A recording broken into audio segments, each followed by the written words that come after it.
the world once knew a kind of cold that had no mercy. It arrived not as a sudden storm, but as a slow forgetting, a dimming of the sun's warmth, year after year, until the seasons themselves seemed to lose their memory. Across medieval Europe, frost crept silently through the seams of daily life. It clung to the edges of roofs and to the breath of sleeping animals. The rivers froze so solid that carts could cross where once only boats had moved. The bells of distant churches grew quiet under the weight of snow, and trade routes turned to glass. It was the beginning of what we now call the Little Ice Age, though for those who lived through it, it was not little at all. The change began almost without witness. No one could say the exact year the warmth began to fade, only that summers grew shorter, harvests thinner, and winters longer than anyone remembered. In villages from France to Poland, the soil itself seemed to tighten, rejecting the plough. The air carried a sharper scent, a metallic chill that entered the lungs like a warning. By the mid-1300s, the warmth that had fed generations was gone, replaced by a grey stillness that wrapped the world in silence. In this cold, life slowed to the rhythm of survival. Families huddled close in cottages that leaked wind through their walls. Mothers woke before dawn to thaw water that had frozen solid in clay pots. Children learned to measure their lives by the sound of crackling wood, not the passing of hours. Every ember mattered. Even kings, surrounded by firs and stone, felt the draught creeping beneath their thrones. The frost did not respect crowns or titles. It turned all humanity into a single species of endurance. What we now see as a simple drop in temperature was, in truth, a reshaping of civilization. The great rivers of Europe, the Thames, the Rhine, the Seine, became highways of ice, festivals, and frozen despair. Bread riots erupted when grain spoiled in damp storage, and forests fell faster than they could regrow. Painters began to record this new world in shades of pale blue and grey, their skies heavy with cloud. In the monasteries, monks wrote of a sleep that comes upon the world, believing the cold to be a sign from God, a divine pause meant to humble the earth. And yet, even in this age of frozen breath, there was beauty, the kind only found in stillness. The kind that forces people to notice the sound of fire, the pattern of frost on glass, the quiet intimacy of shared breath in the dark. Humanity learned to live not against the cold, but alongside it. They adapted through ritual, habit, and faith. Nights grew longer, so people filled them with stories. Days grew harder, so people learned to work together, their hands moving in quiet unison. In some sense, the cold taught cooperation better than any king ever could. For every hardship, there was invention. In the north, people packed moss and straw into the cracks of their homes, creating the first primitive insulation. In towns where wood was scarce, they burned dried peat from the bogs. Earth itself turned into fuel. Farmers began to build barns that doubled as living quarters, their own heat mingling with the warmth of cattle below. And still, there were those who looked to the heavens, searching for an answer that never came. They noticed the sun looked weaker, its arc lower in the sky. Was it punishment? A cycle? Or had the very heart of creation grown weary? Some said the world had slipped back toward its beginning, a second Genesis, but colder, quieter. Others whispered of hidden fires within the earth, forgotten by man but waiting to be remembered. The truth, of course, was both simpler and stranger. A delicate shift in climate, rippling across continents, small enough to escape notice until it was too late. The seas cooled, the winds changed, and the warmth that had once fed the fields was carried elsewhere. But for those who lived and died beneath that dim sky, it was not a matter of science. It was personal. Every morning was an act of faith. Every night was a test of patience. And still, they endured. They learned to read the language of cold, the way snow spoke underfoot, the colour of the air before a storm. They learned that warmth was not just something given by the sun, but something made through work, through togetherness, through the refusal to yield. When the world froze, humanity remembered what it meant to care for one another. A hand extended toward a stranger's fire could mean the difference between life and death. The endless winter stretched across centuries. It shaped not just landscapes, but minds. Children born into frost grew to believe that the world had always been cold. Painters filled canvases with ice. Poets wrote of distant summers as though they were myths. Even after the world began, slowly, to thaw, the memory of that chill remained in the blood. It lingers still in our architecture, our stories, our instinct to gather around light when darkness falls. Tonight, as the modern world hums in warmth and electricity, few remember what it was to truly feel the cold. Yet, in the quiet between seconds, the echo of that frozen age can still be felt. A reminder that comfort was once a dream, and survival a sacred art. The frost may have receded, but its lessons never melted away. And so the story begins, not in a single moment of crisis, but in the slow tightening of winter's hand. The sun, distant and pale, watched in silence as humanity adapted, once more fragile, ingenious, and endlessly stubborn. For when warmth fades, memory becomes fire. And as the ice closes in, we turn toward the faintest ember, the warmth not of the sun, but of human will itself. The frost that silenced the fields did not stop at the cottage door. It crept across kingdoms, crossed seas, and laid its pale hand upon thrones. In a world where summer had once meant abundance, the sudden stillness of winter became a kind of invisible empire, one that ruled without armies, decrees, or crowns. Trade faltered first. The great rivers of Europe, once bustling with barges of wool, grain, and wine, froze into mirrors of dead glass. Merchants who had long relied on the water's current found themselves stranded in the heart of winter. Frozen ports meant empty markets, and empty markets meant hunger. The cold had rewritten the map of power. In the north, ships lay trapped in ice for months, their sails stiff as tomb cloths. In the south, vineyards withered beneath strange frosts. Prices of salt, grain, and wood rose like fever.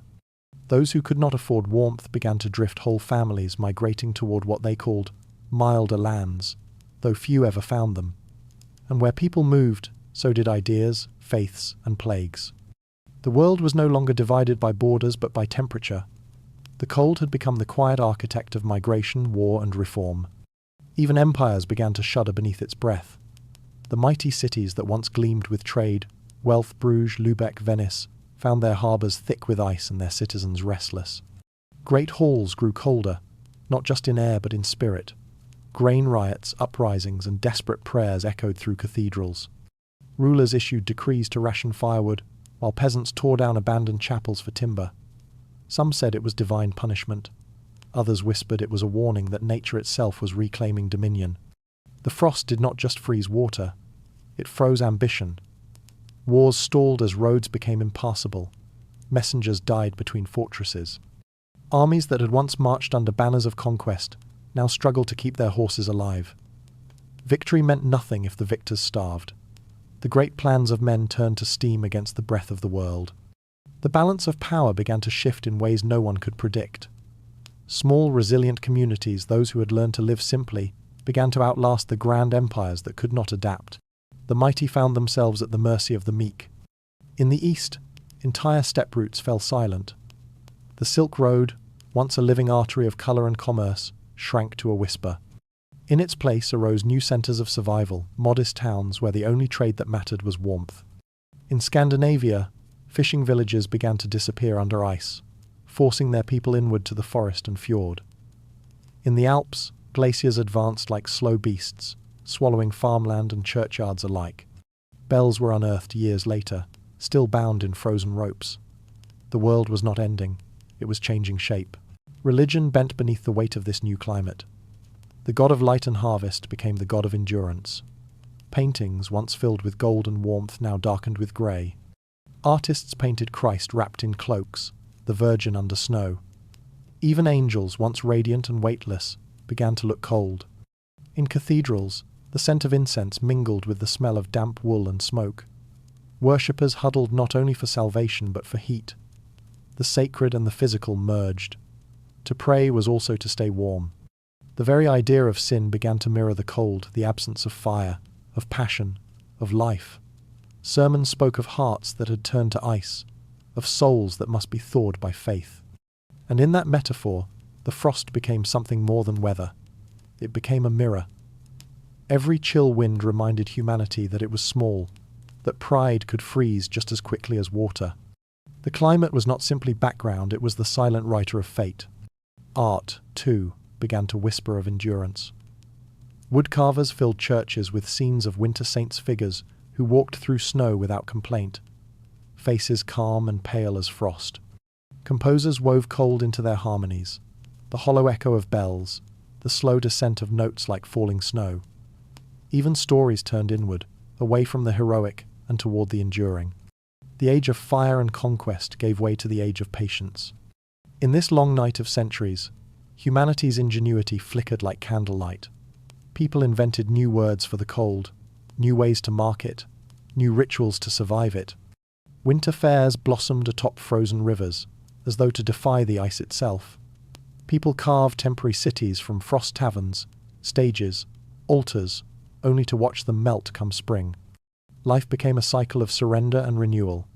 Perhaps that was the deeper lesson, not to conquer nature, but to move with it. From the smallest cottage to the grandest court, warmth became a symbol of unity and faith.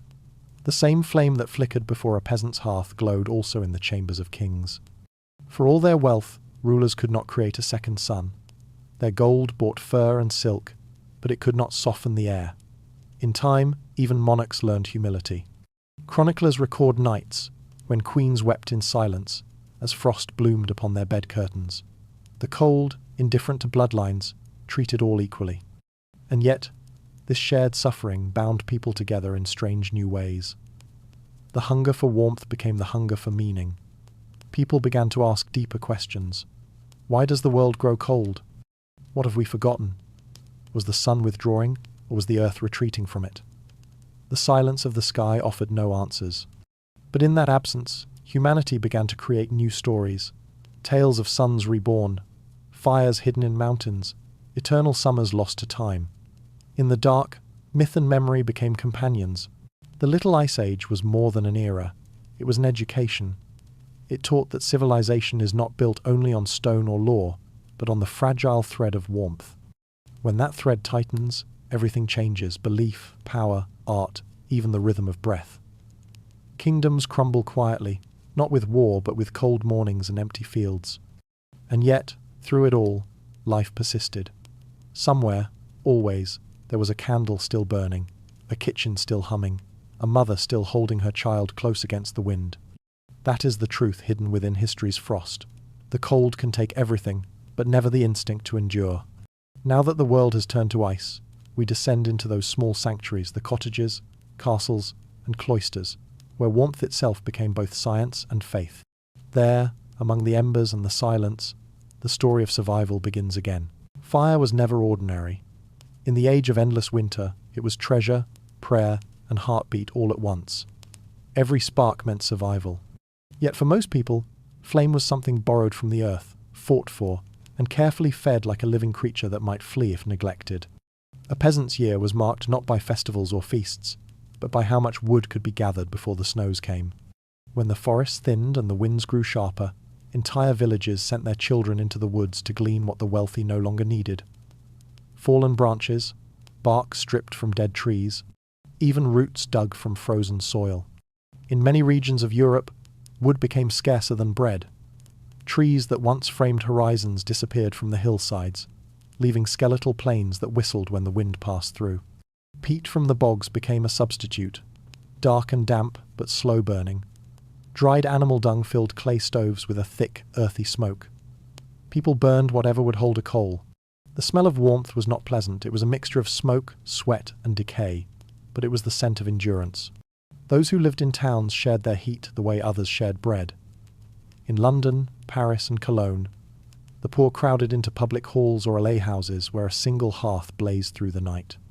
The richer homes had chimneys that drew the smoke upward, but most cottages still kept the fire in the centre of the room, its smoke curling lazily toward a hole in the roof. The walls were blackened with soot, the beams sticky with years of pitch. Yet that same smoke chased away biting insects, and people believed darker spirits that thrived in the cold. The house smelled alive, and that was enough. Imagine sitting there on a winter evening. The fire burns low, its light flickering on rough plaster and pale faces. A child turns a stick to keep the embers awake, while the mother mends clothes stiff with frost. Every object in the room knows its distance from the fire too close, and it scorches too far, and it freezes. Even sleep had to be negotiated around that glowing centre. People arranged themselves like petals around a candle, the eldest nearest the flame, the youngest at the edges where the air turned cruel. Comfort, as we know it now, did not exist. There was no notion of rooms heated evenly, of air kept still and warm. Warmth was local, fleeting, and earned. To step outside was to meet the cold as an adversary. To return to the hearth was to return to grace. Fire was not a background utility. It was the drama of life itself.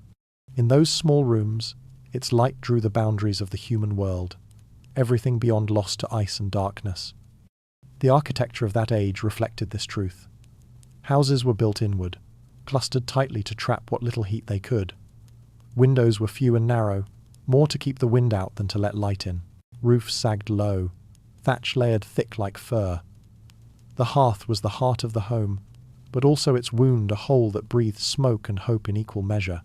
Ceilings grew black with soot, a record of years that could be read like rings in a tree. When visitors entered, they looked up to gauge a family's fortune. The darker the rafters, the longer the fire had burned there. Woodcutters became quiet nobility of the commons. Their craft decided who would live through February. Caravans of timber moved like veins through the frozen countryside, guarded by soldiers in some places, by prayer in others. Entire economies formed around the traffic of heat. City councils imposed laws on how many logs a household could burn in a day. In desperate winters, even those laws melted away. People stole fence rails, door frames, anything that would catch flame. A home stripped of wood was a home at peace with hunger. For the wealthy, fire became spectacle. In palaces, logs from distant forests blazed in great stone hearths taller than men. Yet even there, warmth could not reach every corner. Servants wore gloves indoors. Nobles slept under layers of fur that smelled faintly of musk and tallow. The tapestries that adorned castle walls were less decoration than insulation, woven barriers against the creeping chill. And still, when the wind screamed through arrow slits and under doors, even kings envied the peasant's smoky hut where bodies huddled together for warmth. There was a saying in the 15th century, "Smoke is the poor man's blessing." It meant that wherever smoke rose, life persisted. Villages could be found by their plumes against the snow, tiny signatures of survival in a blank landscape. Travellers approaching after dusk would follow the scent before they saw the glow, guided by what one chronicler called the breath of the living earth. The smell of burning peat or oak was more than comfort. It was proof that somewhere, someone had managed to kindle light against the season's endless hunger. In such a world, warmth carried morality. To hoard wood was greed. To share a flame was virtue. Many old tales speak of strangers welcomed only because they carried a spark, of saints disguised as beggars who offered a coal to the poor.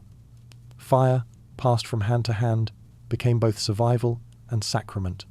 It was said that the hearth remembered kindness, that a family who once gave shelter to a freezing traveller would find their embers slow to die in the coming winter. The language of heat was the language of grace.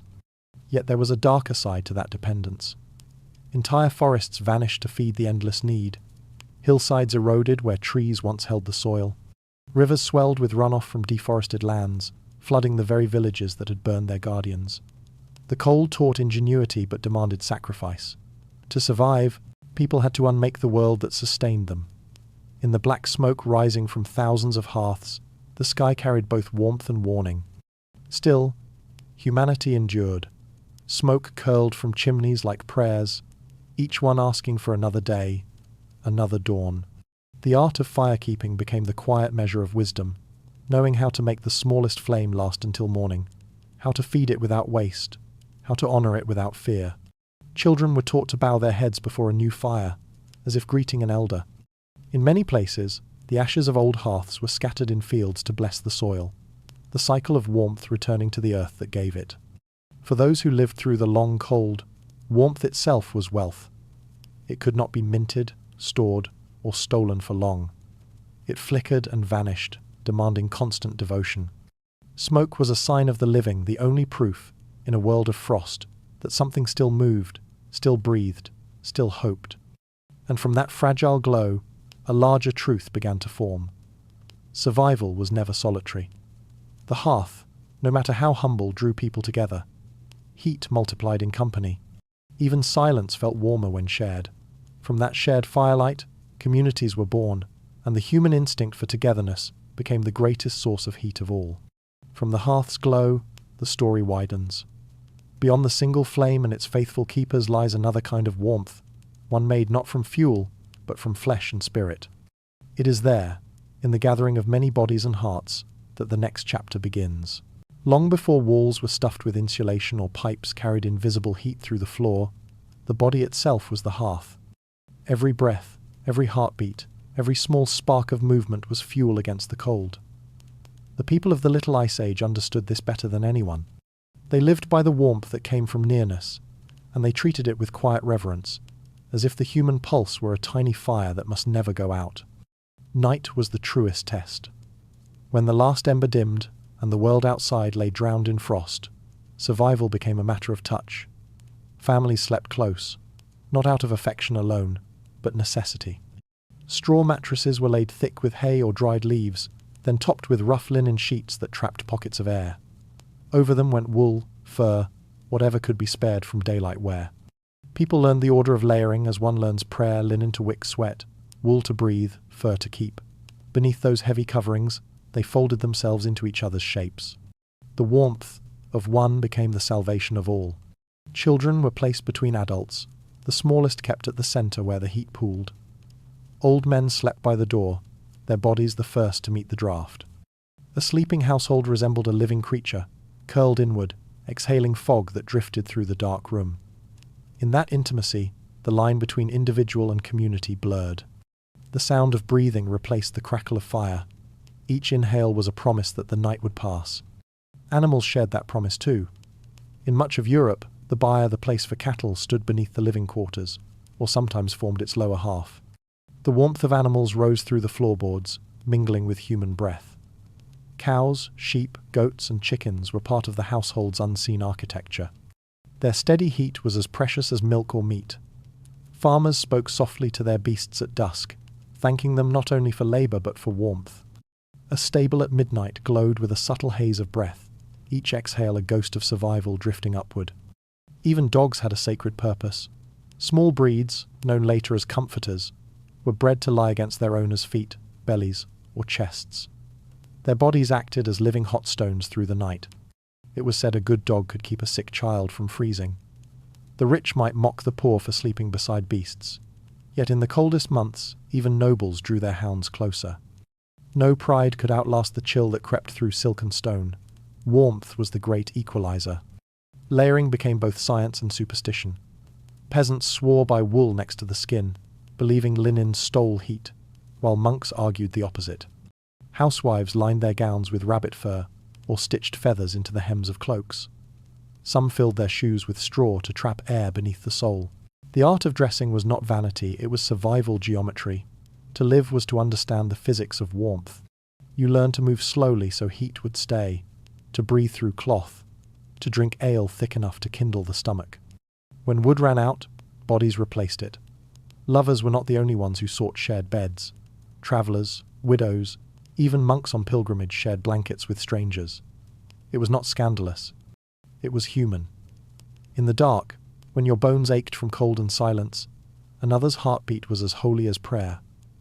The word bedfellow once meant nothing more romantic than companion in survival. In the frozen dormitories of monasteries, brothers slept shoulder to shoulder in narrow rows, reciting psalms until sleep dulled their hunger. Even silence carried warmth when shared. The air of those nights was thick with the musk of life, wool, oil, tallow, smoke, and breath. To modern ears it might sound unpleasant, but to them it was comfort itself, the perfume of being alive. Cold air was sharp and sterile. Warm air had a scent, and that scent meant safety. Mothers marked their infants with soot from the hearth, a black charm said to keep fever away and seal the child to the household's living heat. When a fire died suddenly, some claimed they could still feel warmth in the walls, stored in the timber like memory. Houses themselves seemed to breathe. Moisture from dozens of lungs frosted the rafters, turned to glitter by candlelight. In the mornings, frost would fall from the ceiling like slow rain, sparkling as it drifted into the ashes of the hearth. People swept it away gently, half in awe, half in resignation. They said the house was exhaling. In a sense, it was true the cold lived everywhere, and so did the life that resisted it. Such closeness taught a form of tenderness the modern world rarely knows. People measured love in shared heat. To hold someone's hands was to offer them life. To turn away was cruelty. When a neighbour's fire went out, others opened their doors, not out of charity but duty. Warmth could not be hoarded, it multiplied only when shared. The poorest cottages sometimes held the deepest peace, for within their cramped walls every gesture carried meaning. A bowl of hot broth, a shared blanket, a seat near the fire, these were the currencies of compassion. But intimacy also demanded boundaries. The same warmth that bound families could suffocate. Rooms filled with bodies and smoke could grow heavy and airless. To live together through the long winter required patience, rhythm, and understanding. Quarrels had to be quiet. Resentment had to wait for spring. When snow sealed the door and the wind howled across the roof, endurance became both physical and emotional. People learned that warmth of spirit was as necessary as warmth of flesh. In those centuries, the human body was both furnace and flame. It burned with effort in the fields, with fear in the dark, with faith in the unseen return of spring. When people prayed, they prayed for the sun's warmth, but also for their own, to keep it steady, to keep it shared. Old sayings survived from that time. A cold heart freezes the hands. Share your heat, and winter shortens. These were not metaphors. They were laws of survival. When we look back now, it is easy to see their world as primitive. But perhaps they understood something we have forgotten, that warmth was sacred precisely because it was fleeting. They lived close enough to the cold to know the miracle of a pulse, the generosity of another's breath. To sleep beside someone was to join an ancient covenant.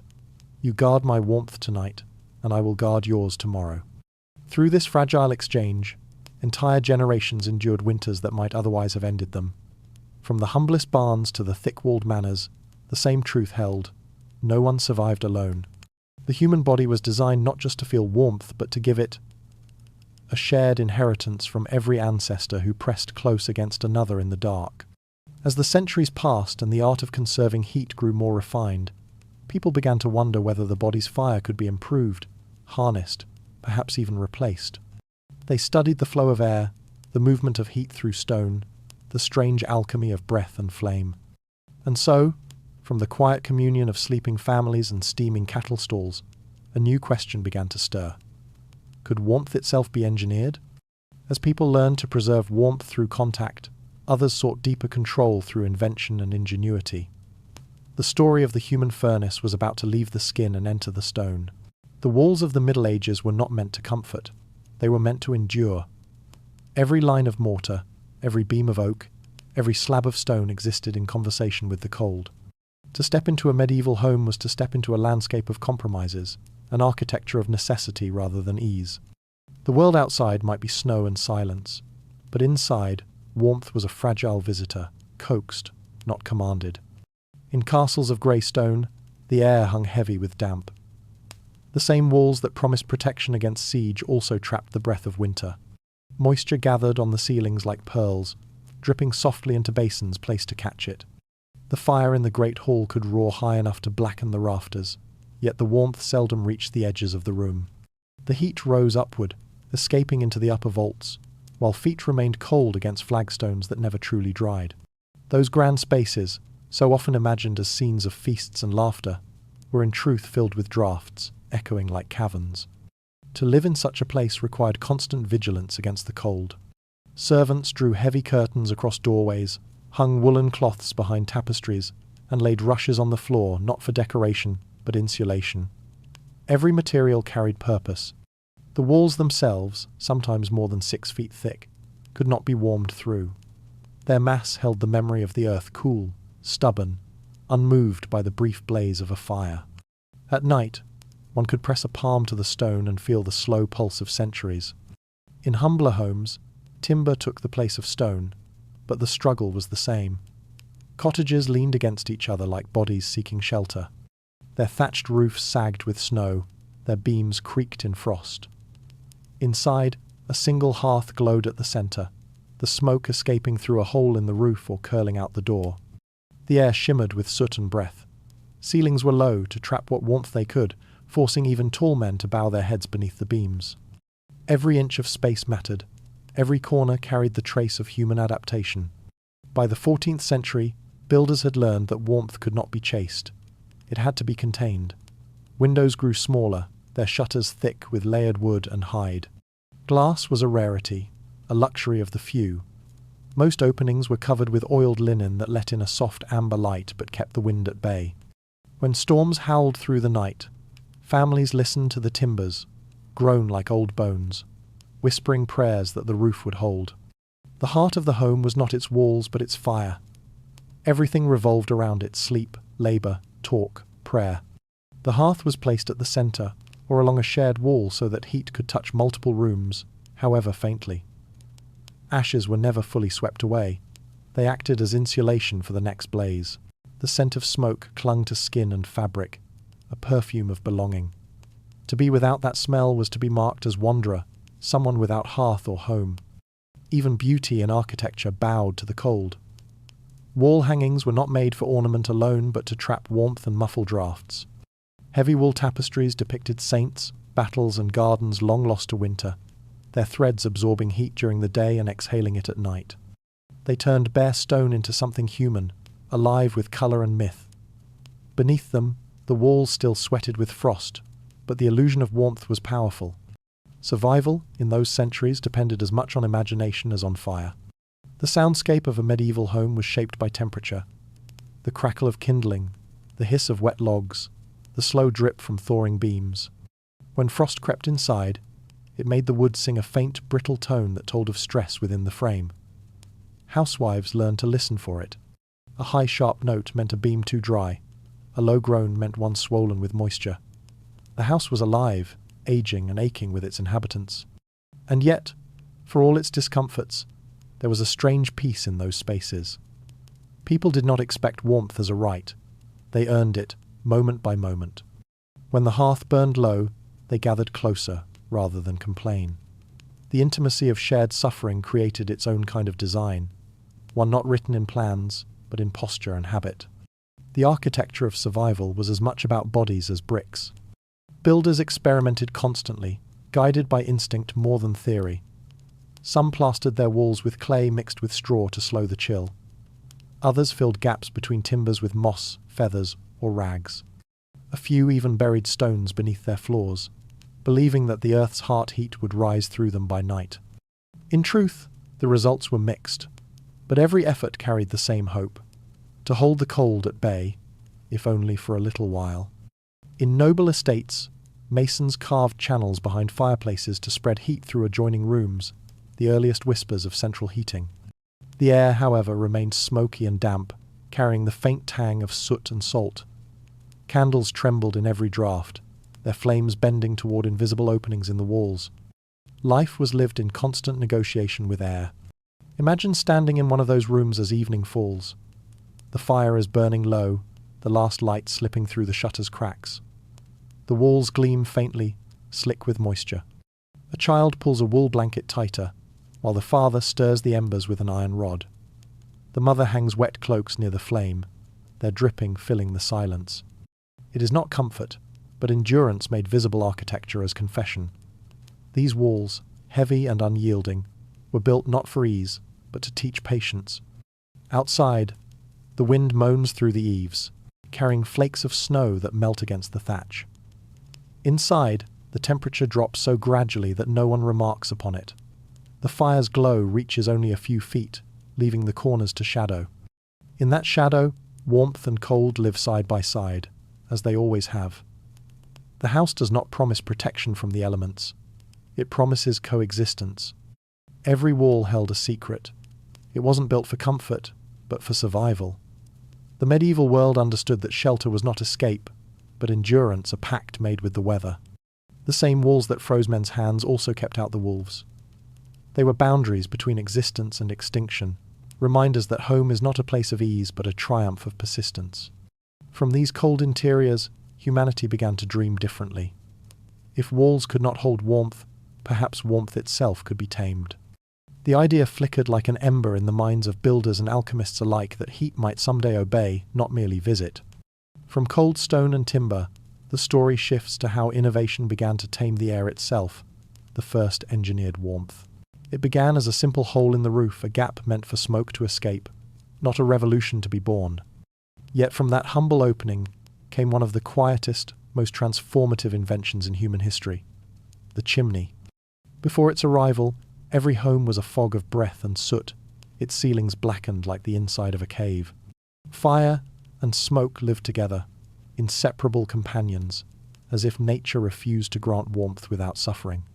But somewhere in the late Middle Ages, a mason looked upward and wondered, what if the smoke could rise away, while the heat stayed behind?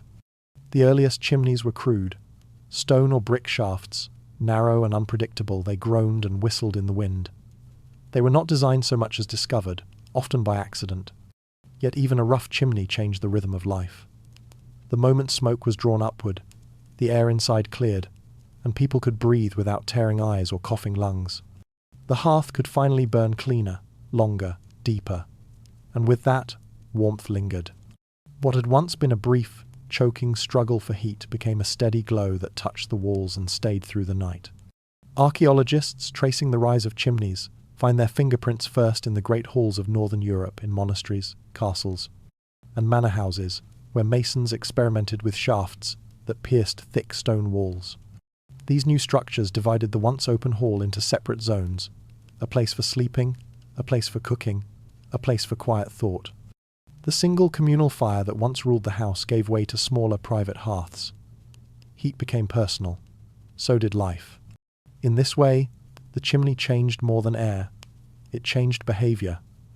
For centuries, families had slept together around a central blaze, their dreams mingling in the smoke. Now, as rooms could hold their own fires, people began to drift apart.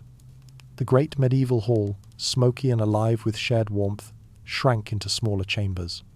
The very concept of privacy was born in the shadow of the chimney stack. Within those new walls, people spoke more softly, dressed without witness, and began to think of themselves as individuals rather than parts of a single household flame. The architecture of warmth became a map of class. Chimneys were expensive to build and dangerous when done poorly. A poorly vented flue could fill a room with carbon fumes or spark the thatch above. Only the wealthy could afford the labour of skilled masons and the bricks to line the shaft. In the countryside, peasants continued to live beneath rafters, darkened by smoke, their ceilings still breathing soot. The smell of burning peat and dung marked the poor, while the faint perfume of seasoned wood and clean air marked the privileged. Warmth, like wealth, began to climb upward. Yet the new invention also carried beauty. Imagine standing outside a medieval town in winter. From a distance, a forest of chimneys rises against the snow, each exhaling a thin ribbon of smoke into the pale sky. It is the breath of civilization itself, hundreds of small hearths, each a heartbeat of endurance. The sight was both strange and reassuring, a world learning to master its own element. Inside, the transformation was profound. Ceilings grew higher, walls drier, rooms quieter. For the first time, furniture could be placed without fear of sparks. Wall hangings lasted longer. Ceilings no longer dripped with condensed soot. People decorated their hearths with carved stone and patterned tiles, framing the once dangerous flame like a work of art. Fire had moved from survival to symbol. It was now something to be admired, not merely endured. The chimney's genius lay not only in venting smoke but in shaping the flow of air. The upward draft pulled in oxygen from beneath, feeding the fire more efficiently. The warmth it produced was steady and controllable, a human echo of the sun. For the first time, people could regulate their climate, however crudely. A closed shutter or opened flue could decide whether a room shivered or glowed. In this mastery, a new confidence was born. Humanity had taken a small step toward taming the invisible. But invention always reshapes the soul as much as the body. The chimney gave rise to solitude. Where once conversation and laughter had circled a single flame, now each chamber whispered with its own small fire. Servants tended the Lord's hearth upstairs while their own hearths smouldered in narrow kitchens below. Warmth had become hierarchical, its distribution a reflection of one's station. The same flame that united people in old halls now quietly divided them behind doors. Still, the chimney brought undeniable progress. With cleaner air came longer lives. With steady heat came better sleep, drier grain, fewer illnesses of the lung. The walls that once wept with condensation began to stay dry. The thatch above no longer rotted from smoke. The rhythm of daily life softened. Women could spin or read by firelight without coughing fits. Children could study near the hearth without choking haze. The human home, for the first time, began to feel almost gentle. Writers of the time marvelled at this new invention. Chroniclers described the strange pillars of smoke that marked modernity's arrival. One Italian monk wrote that, "The houses of the north have taught their fire to climb," as if describing a miracle. To him, the chimney was not merely architecture, it was theology, a visible symbol of order emerging from chaos. The smoke, once wild, now rose in obedience. The home had learned discipline. Still, not everyone trusted it. Some believed chimneys disturbed the balance between elements, that the upward draft stole too much air from the living, or that spirits of fire might escape through the shaft to haunt the rooftops. Superstition lingered wherever innovation appeared. Early chimneys were often blessed with crosses carved into the stone, protection against unseen forces. Even as reason advanced, the mystery of warmth remained sacred. By the late 15th century, towns across Europe were marked by their skyline of chimneys. Each one a declaration of progress, a signal that the household below had joined a new era. Inside those homes, the flickering flame began to cast softer shadows. People gathered not just for survival, but for comfort. Songs were sung beside the hearth, letters written, dreams kindled. The air no longer bit with smoke, it sighed with heat. Civilization, in its quiet way, had grown warmer and smaller, more inward-looking. The first chimney changed more than homes. It changed what it meant to be human indoors. No longer bound to a single communal fire, people began to build worlds within walls, rooms of thought, emotion, and identity. The air itself became personal. Yet even with chimneys, warmth was never secure. The cold still prowled beyond the walls, waiting for the next turn of the world's axis. When the sun failed again, when frost returned to claim the fields, it was not invention that people turned to first, but faith. Entire communities sought their oldest teachers, the monks who had learned to make warmth from silence. Before dawn, when the stars were still trembling above frozen cloisters, the monks awoke. The bell tolled through the dark, its sound muffled by frost, calling them from the small warmth of their straw mattresses into air that cut like glass. In the silence before the first prayer, their breath rose in pale clouds, mingling with incense that had long since turned cold. This was their ritual, their trial, and their quiet victory. The monastery was not a refuge from the world's chill. It was the place where humanity learned to endure it. Stone corridors wound through the complex like arteries in a great sleeping creature. Every step echoed softly. The floors were cold, the walls colder still. Monks wrapped themselves in layers of wool and linen, garments patched and repatched until the cloth itself seemed older than the man. Yet they did not hurry. The rhythm of monastic life demanded patience, and even the act of walking became an offering. The body, they believed, was the vessel of endurance. To discipline it was to create heat from within. In the early centuries of the Little Ice Age, monasteries were islands of structure in a world turning brittle. While the villages outside burned forests and huddled in thatched rooms, the brothers learned to master the small economies of warmth not through fire, but through habit. They rose before dawn, when the cold was deepest, believing that to face discomfort willingly was to rise above it. In the hours of matins, the chapel was lit only by candles, their flames shivering in the draughts that slipped through the stone. The chant of psalms filled the space with slow, measured vibration. It was said that sound itself could warm the bones, that harmony was a kind of heat. Their daily discipline became a science of survival disguised as prayer. Fasting trained the body to conserve energy. Silence taught the mind to slow its waste. When food was scarce, they learned to eat less and work evenly, spreading their strength like embers through long hours. They layered their robes carefully, the innermost coarse for friction, the outer thick for air. Every monk understood that warmth was not a gift but a craft, learned through rhythm and restraint. Even their buildings reflected this philosophy. The cloister, a square courtyard surrounded by arched walks, served as the heart of the monastery. The high walls trapped wind, the narrow passages shared warmth between chambers. Kitchens and bakeries were built along the east side, so that the morning sun might strike them first. The dormitories sat above the refectory, where rising heat from cooking fires eased the night chill. No space was wasted, no fire burned without purpose. The monastery itself became a living furnace, fed not by greed or panic but by order. At dawn, after the first prayers, The monks worked copying manuscripts, tending gardens, repairing roofs fractured by frost. Their movements were slow but continuous. In stillness, the cold could claim the body. In steady labour, it could not. They learned to see work as circulation, a spiritual warmth that mirrored blood.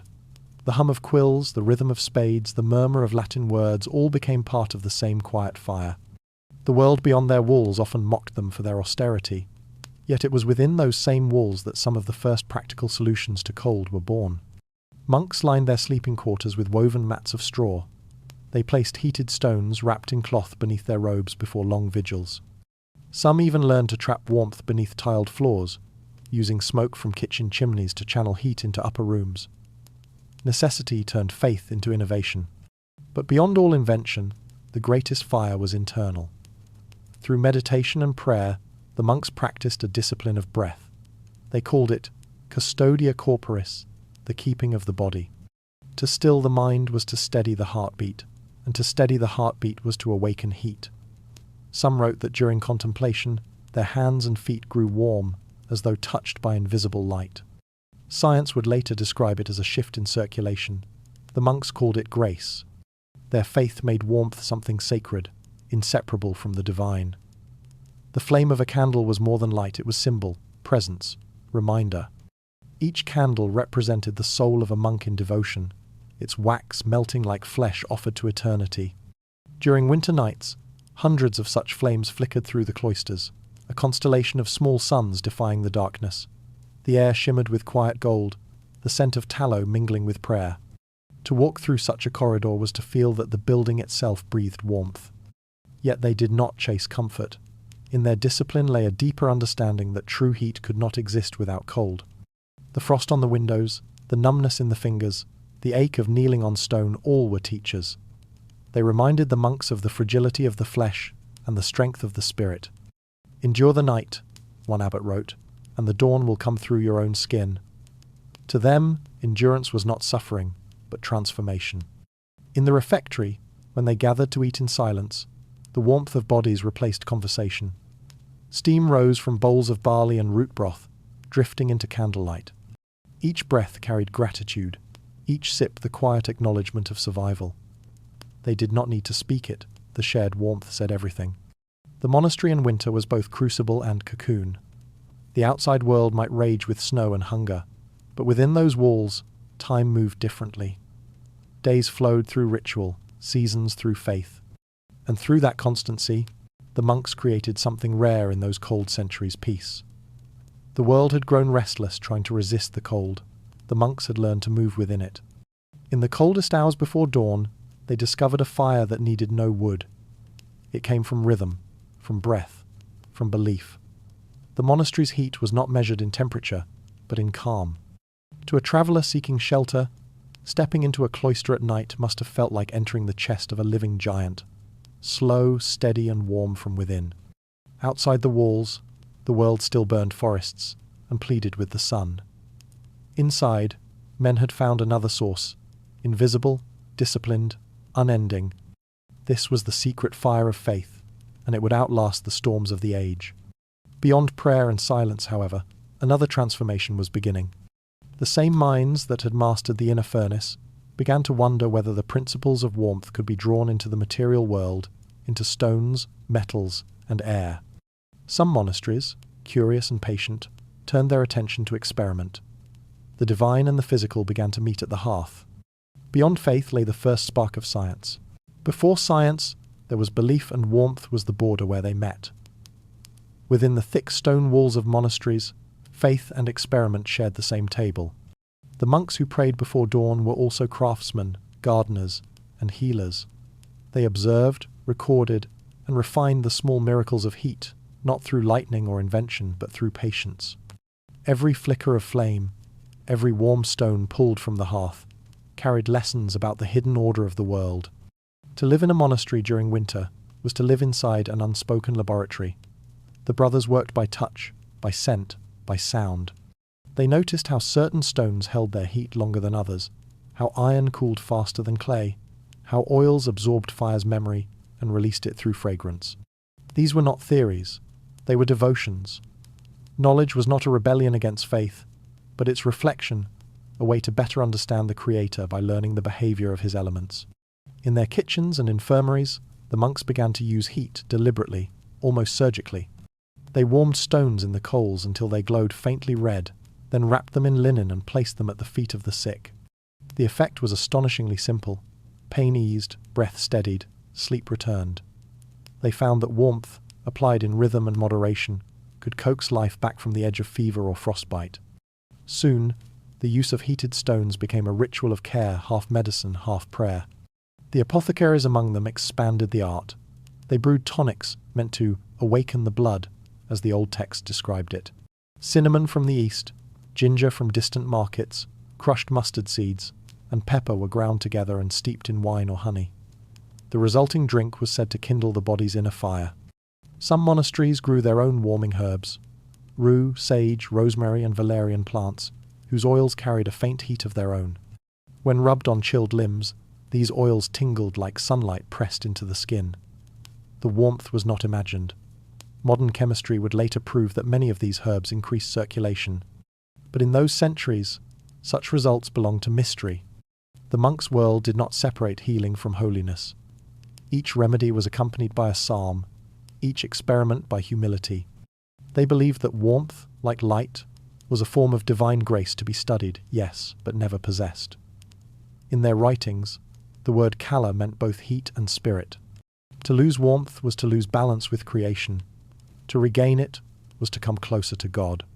Their chambers for alchemy were small, windowless rooms deep within the cloister.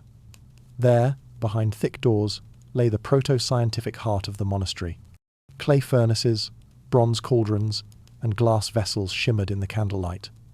They did not yet understand combustion, but they sensed its language.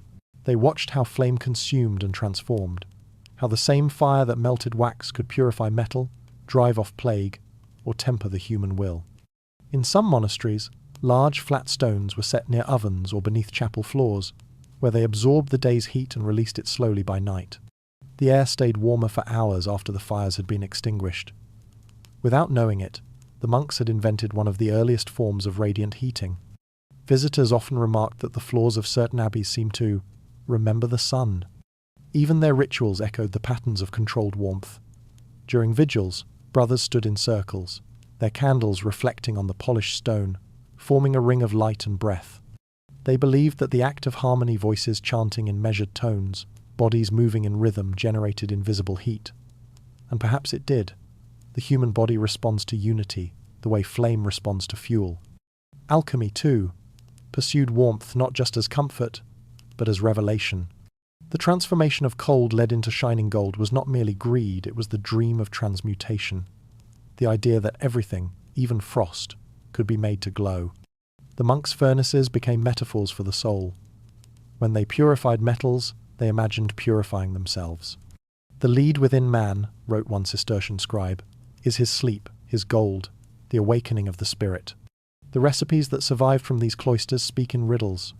Warm the heart with the root of fire, or distill the breath of rosemary until it remembers summer. Modern readers might laugh at such phrases, but they were the poetry of observation, the only language that existed between ignorance and discovery. Through trial and error, they mapped the delicate threshold between flame and life. Too much heat burned, too little, and the patient faded. They learned to find the middle ground, the temperature of mercy. In their manuscripts, warmth often appeared beside words of redemption. Fire both punished and healed, destroyed and renewed. It was the perfect emblem for faith in a cold world. Each glowing coal in the monastery hearth reminded them that transformation always began in darkness. And so, the monks of Europe, shivering in their cloisters, became the quiet midwives of science. They did not call it that, of course. To them, it was contemplation given form. But centuries later, their methods, their notes on heat, metal, and medicine would re-emerge in the workshops of early modern alchemists, physicians, and engineers. Even the scent of their remedies hinted at the future. Sharp vinegar for sterilization, distilled alcohol as a carrier of warmth, camphor, and mint to open the lungs. They could not name the chemicals, yet they knew their effects. In their search for physical comfort, they touched the first principles of chemistry. Outside the monastery walls, peasants still slept beside cattle and prayed for spring. Inside, warmth had begun to take shape as knowledge. Fire was no longer merely the divine gift of the hearth. It was something that could be managed, studied, perhaps even mastered. Still, for all their experiments, the monks never forgot the lesson that science would later obscure, that warmth was as much spirit as substance. Every stone they heated, every flask they distilled, every tonic they brewed was an act of reverence. The difference between the sacred and the scientific, in those early centuries, was no more than the thickness of a candle's flame. Before science, there was belief, and warmth was the border where they met. From monastic wisdom, we now journey outward beyond the abbey walls, into the lands of snow and saga, where survival itself was an art. In the frozen north, warmth was a living creature, one the Norse learned to trap inside their homes. It breathed, it fed, it slept. A good longhouse was not merely built, it was tamed. Its timbers held the breath of generations, its rafters soaked with the scent of smoke and salt, sweat and birch tar. When the winds howled across the fjords and the snow buried the valleys in silence, life retreated into these long, dim halls, half architecture, half organism, beating softly against the cold. The Norse understood that warmth could not be fought. It had to be kept alive, as one keeps a fragile fire through the night. Their houses were long and low, sometimes more than 20 paces from door to door, their walls made of timber planks packed with clay, turf, or moss. From the outside, a longhouse seemed to grow out of the earth itself, its roof sagging with sod and snow, blending with the landscape until even the wind forgot where the mountain ended and the home began. Within, a single hearth burned along the centre, a strip of glowing coals that divided the house like a spine. Around it lay the rhythms of daily life, cooking, weaving, mending, storytelling, birth, death, all carried out in the breath of the same fire. Smoke was a companion. It thickened the air until one could taste it, a mixture of pine resin, animal fat, and iron. It curled through the beams and rafters, staining them black, preserving the wood from rot and insects. There was no chimney, only a vent cut into the roof, small enough to keep the heat from fleeing. The smoke lingered on purpose, trapped like a half-tamed beast. It drove away pests, dried meat hanging from rafters, and sealed the thatch against snow. The air shimmered with it, warm and slow, blurring the boundary between breath and flame. The floor was beaten earth, sometimes lined with flat stones, sometimes hollowed with shallow pits that held hot stones buried beneath layers of ash. These heat traps released their warmth long after the fire had dimmed, turning the floor itself into a sleeping beast. Families lay upon benches that ran along both walls, each bench piled with straw and covered with furs, bear, reindeer, or seal, arranged so that every breath of heat would be shared, none wasted. Children, dogs, and elders slept side by side, the sound of their breathing a rhythm older than any song. Outside, the temperature could plunge to a depth that cracked iron and froze rivers solid. Inside, the air shimmered. Not with comfort, the Norse never sought that, but with endurance. A man could thaw his fingers by the fire, listen to the hiss of melting frost on his skin, and know he had survived another day. Warmth was never taken for granted, it was earned. Every log burned carried the memory of the tree it once was, and the labour of the one who split it. Even in their architecture, the Norse saw fire as a living companion. The hearth was placed not at the end of the hall, but in its centre, a deliberate heart. The roof vent above it served as both chimney and eye, a narrow slit through which the stars were sometimes visible, a reminder of the gods watching from the sky. Smoke drifted upward like prayer, its blue threads weaving the human and the divine together. The longhouse was built around this idea of exchange between body and flame, earth and air, clan and spirit. The thick turf walls insulated, but they also breathed. Moisture seeped through them and froze into lace when the night turned colder. The floor absorbed warmth from fire and footsteps alike. Even the animals contributed. In winter, cattle and sheep were brought into the longhouse, penned near the entrance where their heat would rise through the interior. The smell was heavy, but it was the smell of life. Without those beasts, the air would have been too thin, too still. Every sense was claimed by the longhouse.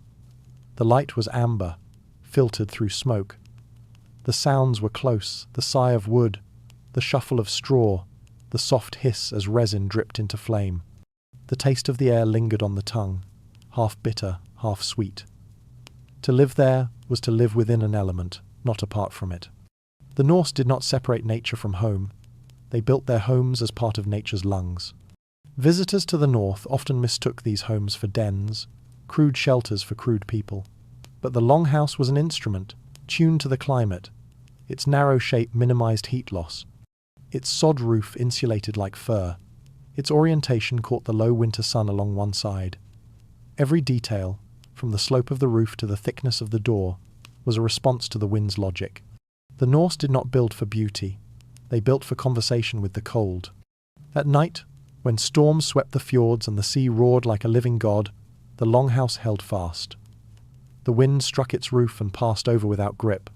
Inside, the fire cast rippling shadows upon the walls, the smoke forming strange shapes that men swore were spirits, ancestors, perhaps, or the gods themselves. They believed that warmth invited the unseen, that every flame was a bridge between worlds. In sagas and songs, fire is always alive, sometimes friend, sometimes trickster, always sacred. The women of the house tended that sacred flame. They fed it, soothed it, spoke to it, as if it were a child. A careless hearth meant shame. A well-kept one meant honour. The husfreyja, the lady of the hall, was guardian of both flame and family. In her hands, the fire never died. It was said that if the house fire went out completely, the spirits would lose their way home. To rekindle it was to revive the soul of the household itself. Warmth, for the Norse, was not a condition, it was a relationship. They trapped it, shared it, bargained with it, but never claimed to own it. The fire had moods, the wind had will. A man who ignored the warning hiss of damp wood or the shifting colour of flame risked disaster. Respect was survival. In this way, their homes were schools of humility every night. The lesson repeated: the world gives warmth, and the world can take it back. Over generations, the longhouse became more than architecture. It became memory. Each beam darkened by smoke, each fur worn thin by use, was a record of winters endured. To enter such a house was to walk through time.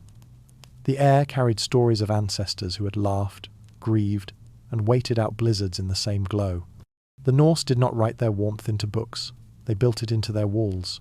In the frozen north, warmth was a living creature, one they had learned not to kill but to tame. Inside those longhouses, humanity breathed in rhythm with the elements, balancing on the edge between comfort and calamity. When travellers stumbled in from the snow, their eyelashes frozen, they found not luxury but life thick, smoky, golden, alive. From timber and smoke, the story now turns inward, away from the body's fire toward the mind's, the warmth that lives in words and memory. For when the fuel ran low and the nights grew endless, it was not the hearth that kept people alive, but the stories told beside it. When firewood ran out, people burned stories instead, and they never went cold again.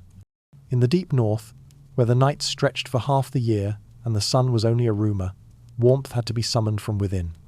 A single fire might keep the flesh alive, but it could not guard the mind from darkness.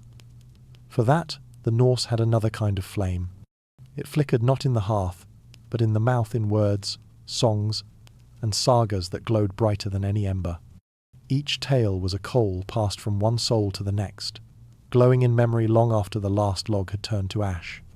Inside the longhouse, the air trembled with heat and smoke. The light was red and low, a pulse that painted every face in shades of gold. Children lay half asleep beneath furs while elders leaned forward, eyes reflecting the flame. Outside, the wind clawed at the walls, but inside, time slowed to the rhythm of a voice. The storyteller was both keeper and creator of warmth. He fed the audience as surely as the fire fed the hall. Each word he spoke crackled. Each silence breathed. The sagas were not entertainment, they were survival. Stories kept the spirit awake through the long freeze. They reminded listeners that they belonged to something larger than the storm pressing at the door. In the lull between blizzards, when despair whispered of endless winter, a tale could make the air move again, could turn fear into laughter or grief into song. The Norse called it Elder e Ortham fire in the words. It was a warmth no frost could steal. The subjects of these fireside sagas were as varied as the embers themselves. Some spoke of gods, Odin wandering the world in disguise, Thor's hammer echoing across the heavens, Freya's tears falling as golden rain. Others told of ancestors who outwitted giants, or lovers who crossed the sea on frozen waves. Each tale carried instruction: how to live, how to endure, how to die well. The storyteller did not read, he remembered. In a culture without books, memory was both hearth and scripture. Forgetfulness was a kind of death. As the voice rose and fell, the fire answered.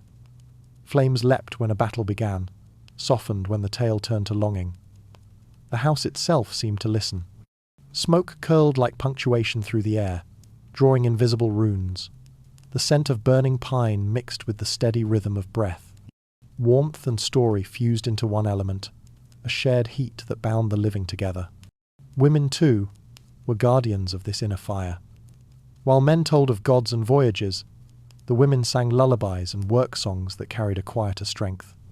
Their voices threaded through the hiss of the hearth, teaching children the cadence of comfort. These songs were soft shelters for the soul. A child who learned them could walk through a lifetime of cold without ever feeling alone. The melody was the mother's touch made eternal. Even silence had its place. Between stories, when only the fire spoke, the mind drifted into a trance. The patterns in the flames became maps, fjords, ships, stars. Imagination was a kind of travel for those who could not leave the longhouse until spring. To dream was to stay warm, to believe was to survive. Sagas were also a ledger of community. They remembered debts of courage, acts of betrayal, births, deaths. In them, history merged with myth until both were indistinguishable. A man might die in the snow, but as long as his name was spoken beside the fire, he remained alive in the heat of remembrance. The dead were never cold.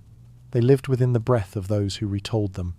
The voice of the skald, the poet, was both compass and calendar. He carried the seasons inside his chest. Through rhyme and rhythm, he ordered chaos, turned the long winter into a cycle rather than a trap. When storms raged for weeks, people clung to his verses as to a rope in darkness. In the flicker of his words, they glimpsed the shape of dawn. Storytelling by firelight was not performance but participation. Listeners answered with murmurs, laughter, or sighs. Sometimes a tale would pause midway for a log to be turned, the pause itself part of the ritual. Heat rose, smoke shifted, and the narrative resumed, renewed by flame. The exchange between story and fire was endless. One fed the other. When the fuel grew scarce, people told more stories as if to prove that imagination could warm the hands. Outside, the wind might scream across the fjord, but inside, the hall was bright with shared breath. Frost formed on the roof while sweat gathered on foreheads. It was said that if one listened carefully, the snow itself leaned closer to hear. The cold respected those who honoured warmth properly, and stories were its chosen offering. Over generations, this nightly ritual shaped the Norse spirit. Courage, humour, endurance. These were not traits of heroes alone, but of listeners who sat through endless nights and learned to find light in darkness. The sagas that later reached parchment carried traces of those fires. A rhythm built from crackle and sigh, a cadence measured by breath. Even centuries later, when scholars copied them in bright halls far from the Arctic wind, the warmth remained hidden between the lines. For the modern listener, these scenes feel familiar. Though our fires are electric and our stories come from screens, the need is the same. Late at night, when sleep drifts just out of reach and the world outside is silent, we seek the same comfort the Norse once found a voice in the dark, a story to remind us we are not alone. What they called saga, we might call memory, or simply warmth that speaks. Imagine it now, the longhouse breathing softly under its roof of snow. The last of the wood hisses in the hearth. A man clears his throat. A woman hums beside him. Children stir. The tale begins. The flame answers. Outside, the world sleeps under ice, but inside, firelight ripples over faces turned toward hope. No one speaks of fear. No one feels the cold. When firewood ran out, people burned stories instead, and they never went cold again. Yet not every warmth was shared. Beyond these humble halls, in the castles of power, fire was not fellowship, but symbol. It burned higher, brighter, and colder, a mark of status rather than survival. And as the centuries turned, the glow of the hearth would begin to divide those who lived by it. Even a crown could not stop the cold. In the age when frost ruled the fields and the poor huddled beside dying embers, the castles of Europe burned brighter than ever before. From their high towers, lords and monarchs looked down upon lands, crusted with ice villages buried under snow, forests stripped bare, rivers silenced beneath their own reflection. Inside those walls, the glow of fire became a language of power. Warmth was no longer a mercy, it was a display. Each spark that rose within a royal hearth was a proclamation. The king can command the flame, even when nature denies it to others. Yet behind the grandeur, the cold still waited. Great halls roared with fire that devoured entire forests. Logs thicker than a man's thigh were carried in by servants and stacked into mounds that burned day and night. The smoke curled through carved chimneys shaped like crowns. Tapestries lined the walls, scenes of summer hunts, golden fields, and radiant saints not only for beauty, but to seal in heat. Floors were strewn with rushes mixed with dried herbs, their faint perfume masking the scent of smoke and sweat. Candles flickered in silver holders. The air shimmered with gold leaf and the illusion of warmth. The king's hearth was the heart of the realm, a symbol of divine order. Its flame was said to come from God himself, passed down through ritual from one generation of rulers to the next. To let it die was unthinkable, an omen of downfall. Attendants were assigned to feed it hourly, even in summer, so that the monarchy's warmth would never fade. Yet when courtiers gathered too far from the blaze, they still rubbed their hands and whispered of draughts that moved like ghosts through the stone corridors. For all its majesty, a castle was a cold machine. Its walls, though thick, drew heat away like giant tombs. Fire leapt high but failed to reach the distant corners. Servants froze in stairwells, and guards stamped their feet through endless watches, their armour biting into their flesh. Nobles wrapped themselves in furs, lynx, sable, ermine their bodies swaddled in layers that weighed as much as armour. The rich dined beside roaring fires that melted wax and gold, yet still their breath clouded the air. Cold was the one courtier that never bowed. The contrast between the world outside and the world within was a performance. Peasants burned dung and slept beside livestock. Kings imported wood from distant lands.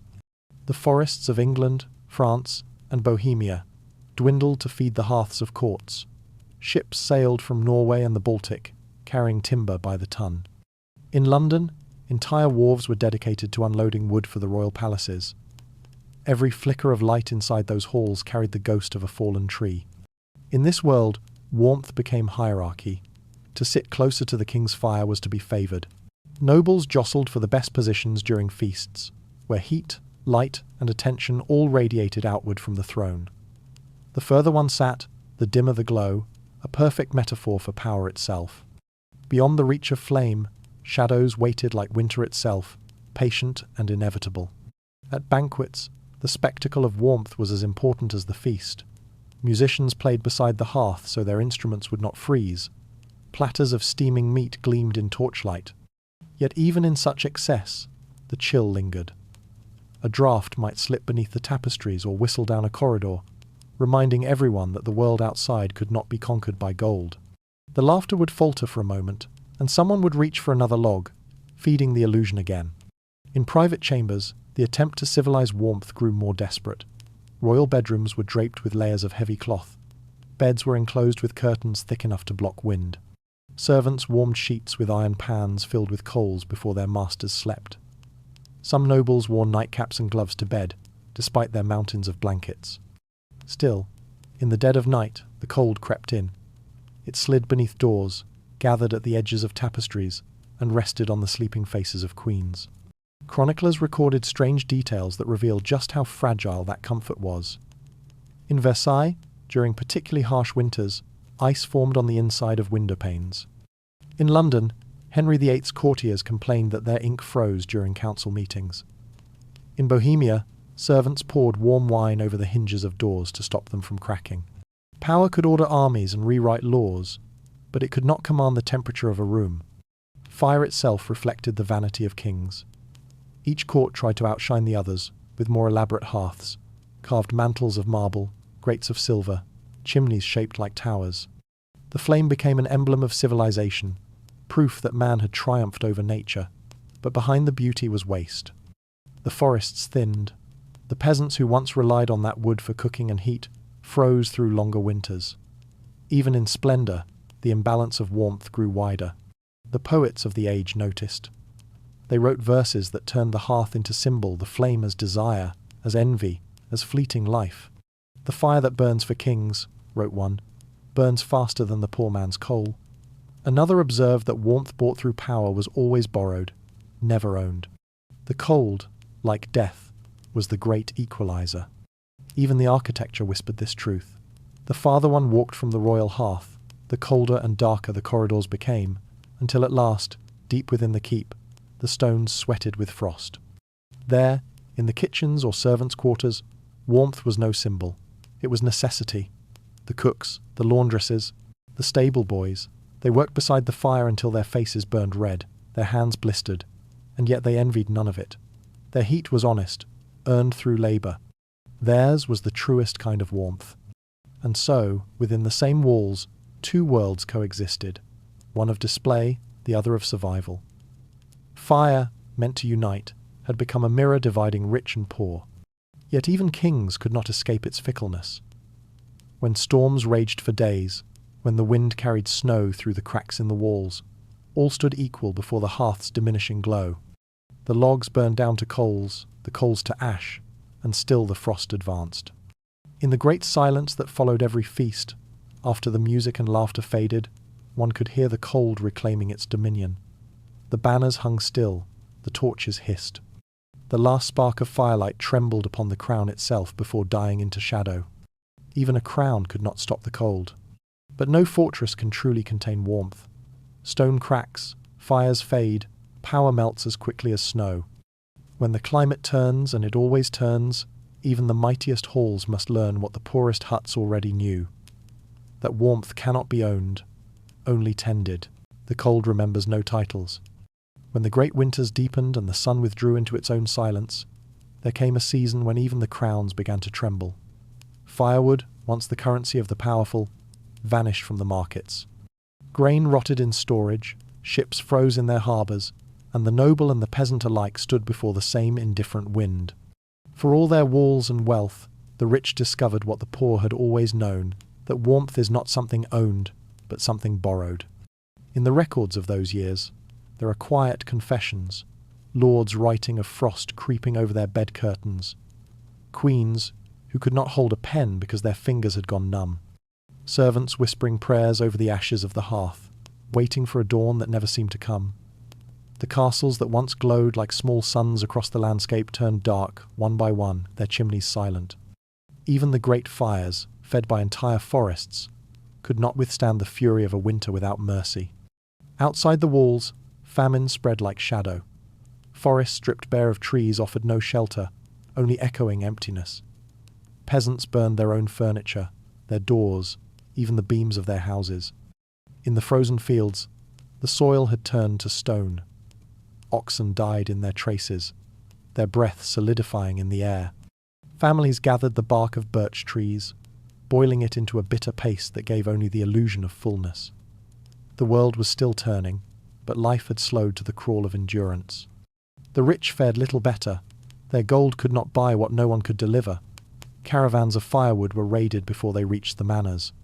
Servants fled to warmer lands, leaving noble families to tend their own dwindling flames. The tapestries that once trapped warmth now hung stiff with frost. Even the sound of music disappeared. Strings snapped in the cold, flutes froze, and choirs fell silent. In this new stillness, all were equal breathless before the same invisible empire of ice. The collapse of comfort came not with violence, but with quiet realization. The illusion of control, the idea that man could command nature through wealth or will, melted like snow in the hand. The kings who had built their power upon endless resources began to understand how fragile that power truly was. What they had called luxury was, in truth, dependence disguised as strength. A single failing season could undo generations of grandeur. Travellers of that time wrote of entire towns where the streets were empty, the chimneys dark.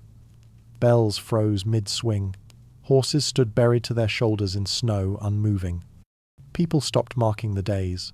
The calendar lost meaning when every morning felt the same. In France, bread riots erupted in cities. In England, families sold heirlooms for sacks of coal. In Italy, vineyards that had once glistened with grapes turned skeletal, their roots black with frost. And yet, in the midst of ruin, something older stirred the instinct that had carried humankind through darker ages before.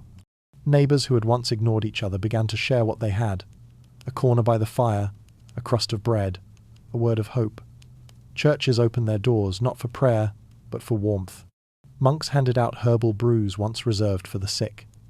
The boundaries between classes, once carved in stone, blurred under the breath of survival. The poor shared knowledge how to burn peat, how to sew wool to linen, how to trap heat with straw and earth. The nobles learned to listen. In this strange levelling, a truth returned. Comfort had never been real.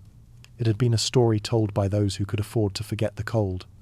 The frost stripped away that story, leaving only the fundamentals: breath, hunger, fire, and the stubborn will to keep them alive. People spoke less of beauty and more of warmth.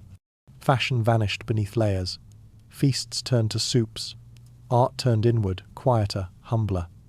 Humanity had stepped out of its own reflection and back into its bones. Even in this desolation, there was a fragile grace. The air was clearer than memory. On nights when the moon rose over the frozen rivers, the world glittered as if made of glass. Those who looked out upon that light understood both wonder and warning. Nature was not cruel, it was indifferent, and that indifference demanded humility. The cold was not punishment, nor test-only reminder. It asked nothing but respect. And yet, as it always does, the world began to turn back toward warmth. Slowly, the seasons softened. Streams broke through their prisons of ice. Sap moved in trees again. The first green shoots appeared like whispers of forgiveness. But the memory of that long freeze remained carved in the mind of every survivor. Comfort, once taken for granted, became something sacred. People lit their fires with quieter reverence. They built smaller homes, wiser homes, homes that remembered. The kings who survived those years emerged changed. Their gold meant less. Their architects spoke of function before beauty.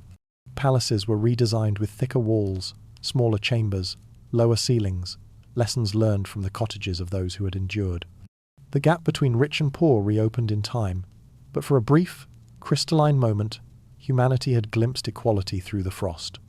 The cold had rewritten the hierarchy of the earth, even if only for a season. Poets wrote of that time not as tragedy, but as awakening. The frost taught the king to be a man, one verse reads, and the man to be a brother. In hardship, the pretense of luxury dissolved, leaving something purer behind a warmth that did not depend on fire or fortune. The collapse of comfort was not an ending but a turning point. When the fires went out, what remained was awareness, that warmth comes not from what we possess, but from what we protect. It is found in shared breath, in patience, in the recognition that no wall, however thick, can shut out nature forever. Even now, centuries later, when heat hums invisibly through our walls and winter is softened by machines, the old truth endures. Comfort still depends on balance. When that balance breaks through greed, neglect, or forgetfulness, the cold will return to remind us, and it will not care who we are. The cold remembers no titles, but it also remembers mercy, for in that equalizing stillness, something new began to stir, an ember of human ingenuity, the promise that warmth could be shaped, managed, even multiplied without destroying the earth that gave it. From the ashes of comfort, a different kind of fire was born, one built not from privilege, but from invention. From the ashes of medieval fires, a new warmth was engineered. The Renaissance arrived not only in marble and music, but in the quiet revolution of how people stayed warm. The old world of shared hearths and smoky halls gave way to something more deliberate warmth by design. For centuries, humanity had survived the cold through ritual, proximity, and faith. Now, curiosity turned its gaze upon the invisible. How heat moved, how air breathed, how stone and metal could be shaped to hold a glow longer than the flame that made it. In Germany, they called it the Kachelofen, the tiled stove. It was a marvel of both artistry and efficiency, rising like a sculpture in the corner of the room. Unlike the open hearth, which lost most of its heat up the chimney, this new invention trapped warmth within a labyrinth of clay tiles and brick channels. The fire burned low and steady, heating the structure from within.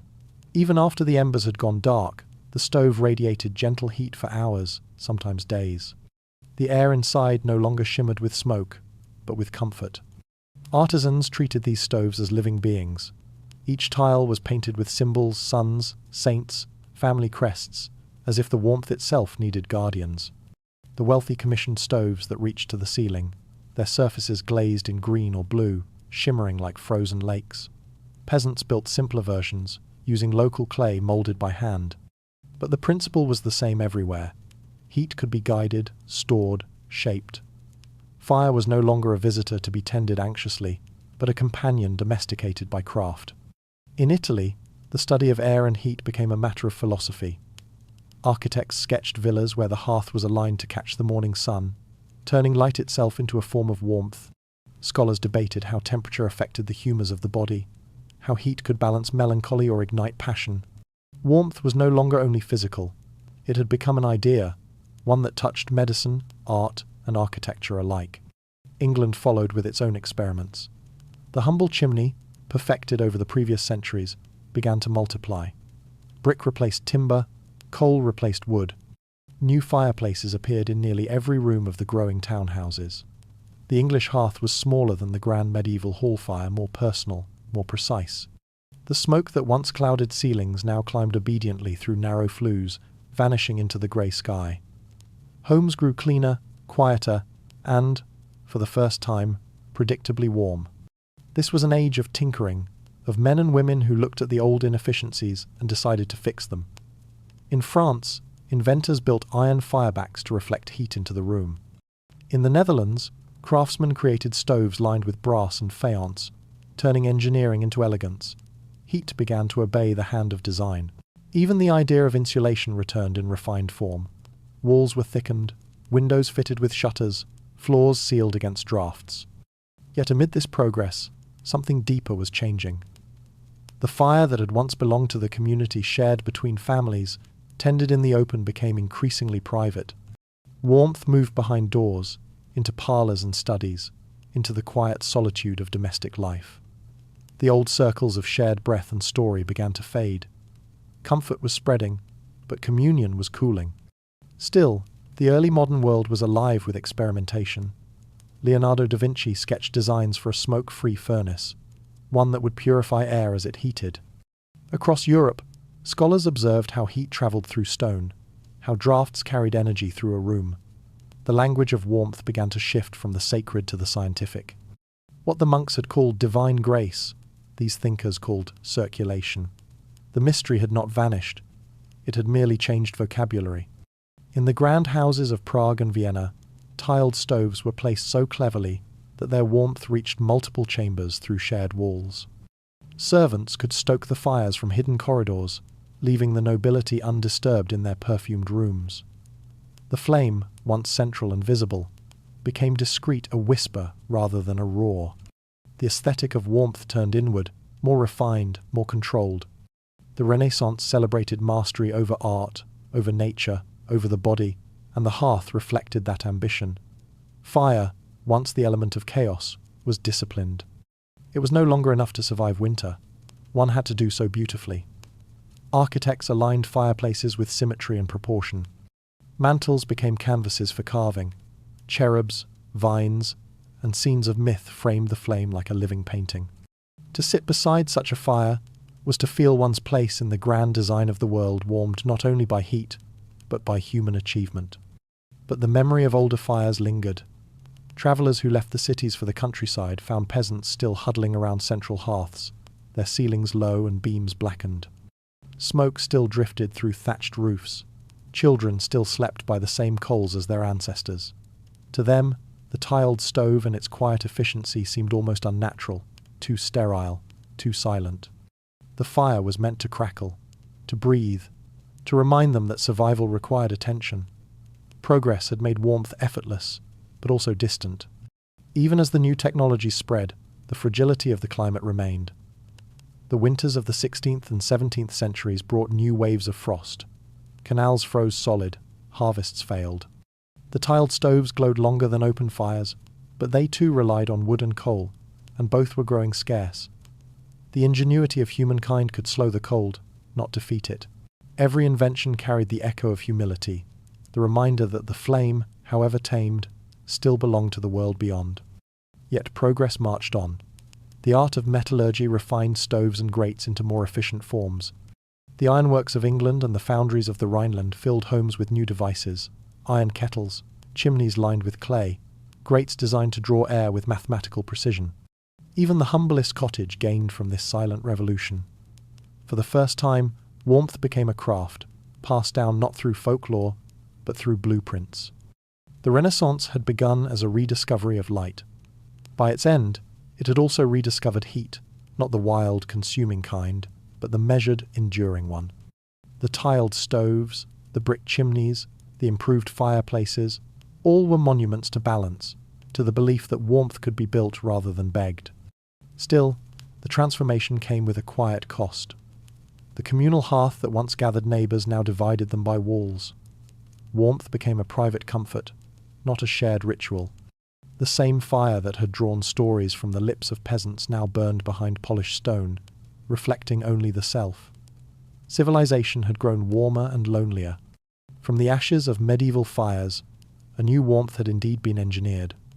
But progress, like flame, always consumes what it replaces. The world no longer measured heat in bodies or breath, but in degrees of separation. And though the new hearths of Europe burned bright, one could sense that something ancient that shared, trembling intimacy of survival was beginning to fade into the smoke. As comfort expanded, the old communal world began to cool in spirit. When everyone found their own fire, the world grew colder in silence. The new warmth of the Renaissance had promised progress: tiled stoves, narrow chimneys, efficient rooms. But as the flames grew more contained, so too did the people. The open halls of the past, where voices and breath mingled with smoke, began to vanish. Walls multiplied, doors appeared. What had once been shared by many, the glow of a single fire, the hum of nightly talk, became divided into 100 smaller flames, each burning alone. In this new world, warmth became a possession, not a gathering. The great houses of the 17th and 18th centuries glimmered with private hearths, one for the master, another for the lady, one for each child, each servant, each guest. The fire had become polite, portioned, civilized. It was no longer the fierce pulse of survival, but the quiet decorum of comfort. Every room whispered its own temperature, its own solitude. The architecture of warmth had changed the architecture of the soul. Where once families slept shoulder to shoulder on shared straw, they now withdrew into separate chambers. Privacy had arrived, and with it a new kind of distance. People no longer spoke by the same flame. They wrote letters across corridors. The hearth, that once united households into a single rhythm of waking and sleeping, now reflected hierarchy and isolation. Warmth had turned inward, and in doing so, the human voice grew quieter.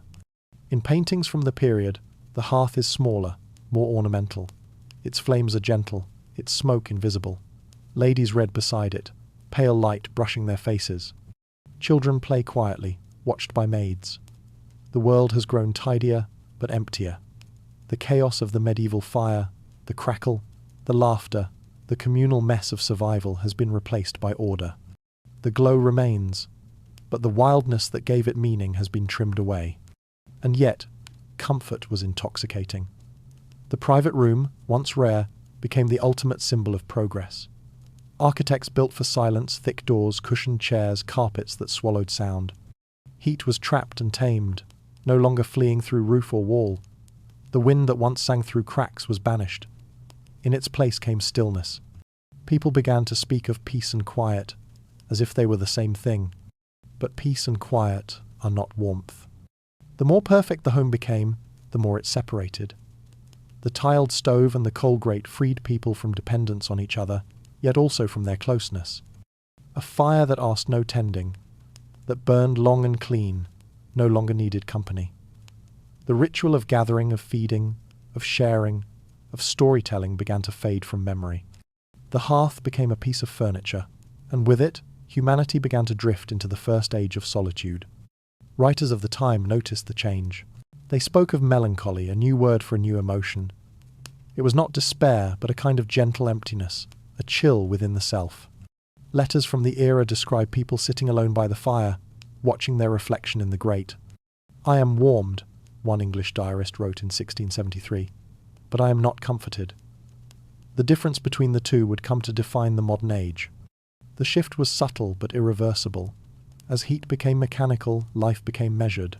The fire was fed not by shared effort but by coal delivered in sacks, shoveled by unseen hands.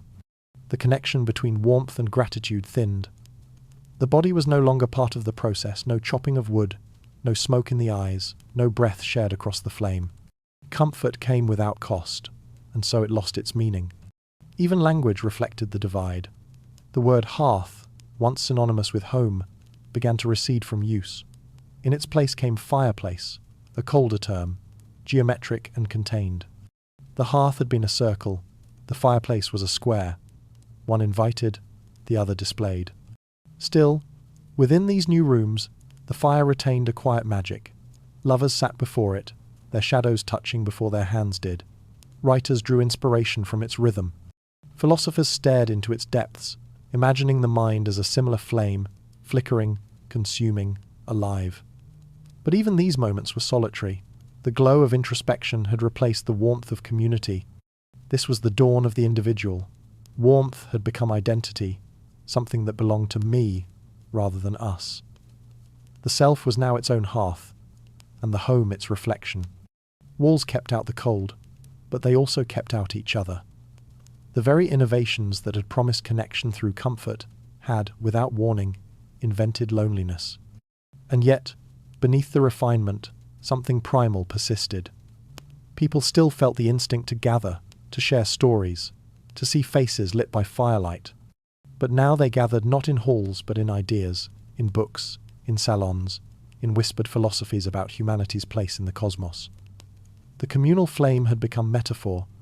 Society replaced proximity with intellect, warmth with wit. The Enlightenment had begun, and its glow was bright but abstract. Still, there were nights when progress felt hollow. When the wind pressed against the shutters and the silence stretched too long, people felt the ache of something lost. They would add another log to the fire, not for heat, but for company, as if to remember that warmth was once a shared thing, a sound, a presence. The room filled with light, but the space beside them remained empty. The artists of the 18th century painted that emptiness beautifully. In their canvases, figures sit alone before fireplaces, eyes turned inward, faces lit softly by reflection. Outside the window, snow falls unseen. These were portraits of a world both advanced and lonely, a world that had learned to make comfort, but not to share it. Technology had given humanity mastery over the elements, but in doing so, it had drawn a veil between people and the primal intimacy of survival. The old fires had demanded trust and patience. They had forced neighbours to lean together. The new ones burned cleanly, silently, without reminder of need. Progress had replaced the sound of laughter and the scent of smoke with efficiency. When everyone found their own fire, the world grew colder in silence. And yet, the story did not end there. The private warmth that separated people would soon fuel something greater, something vast and unstoppable. The principles that tamed the hearth would be applied to engines, furnaces, and machines. Heat would no longer live in the home alone.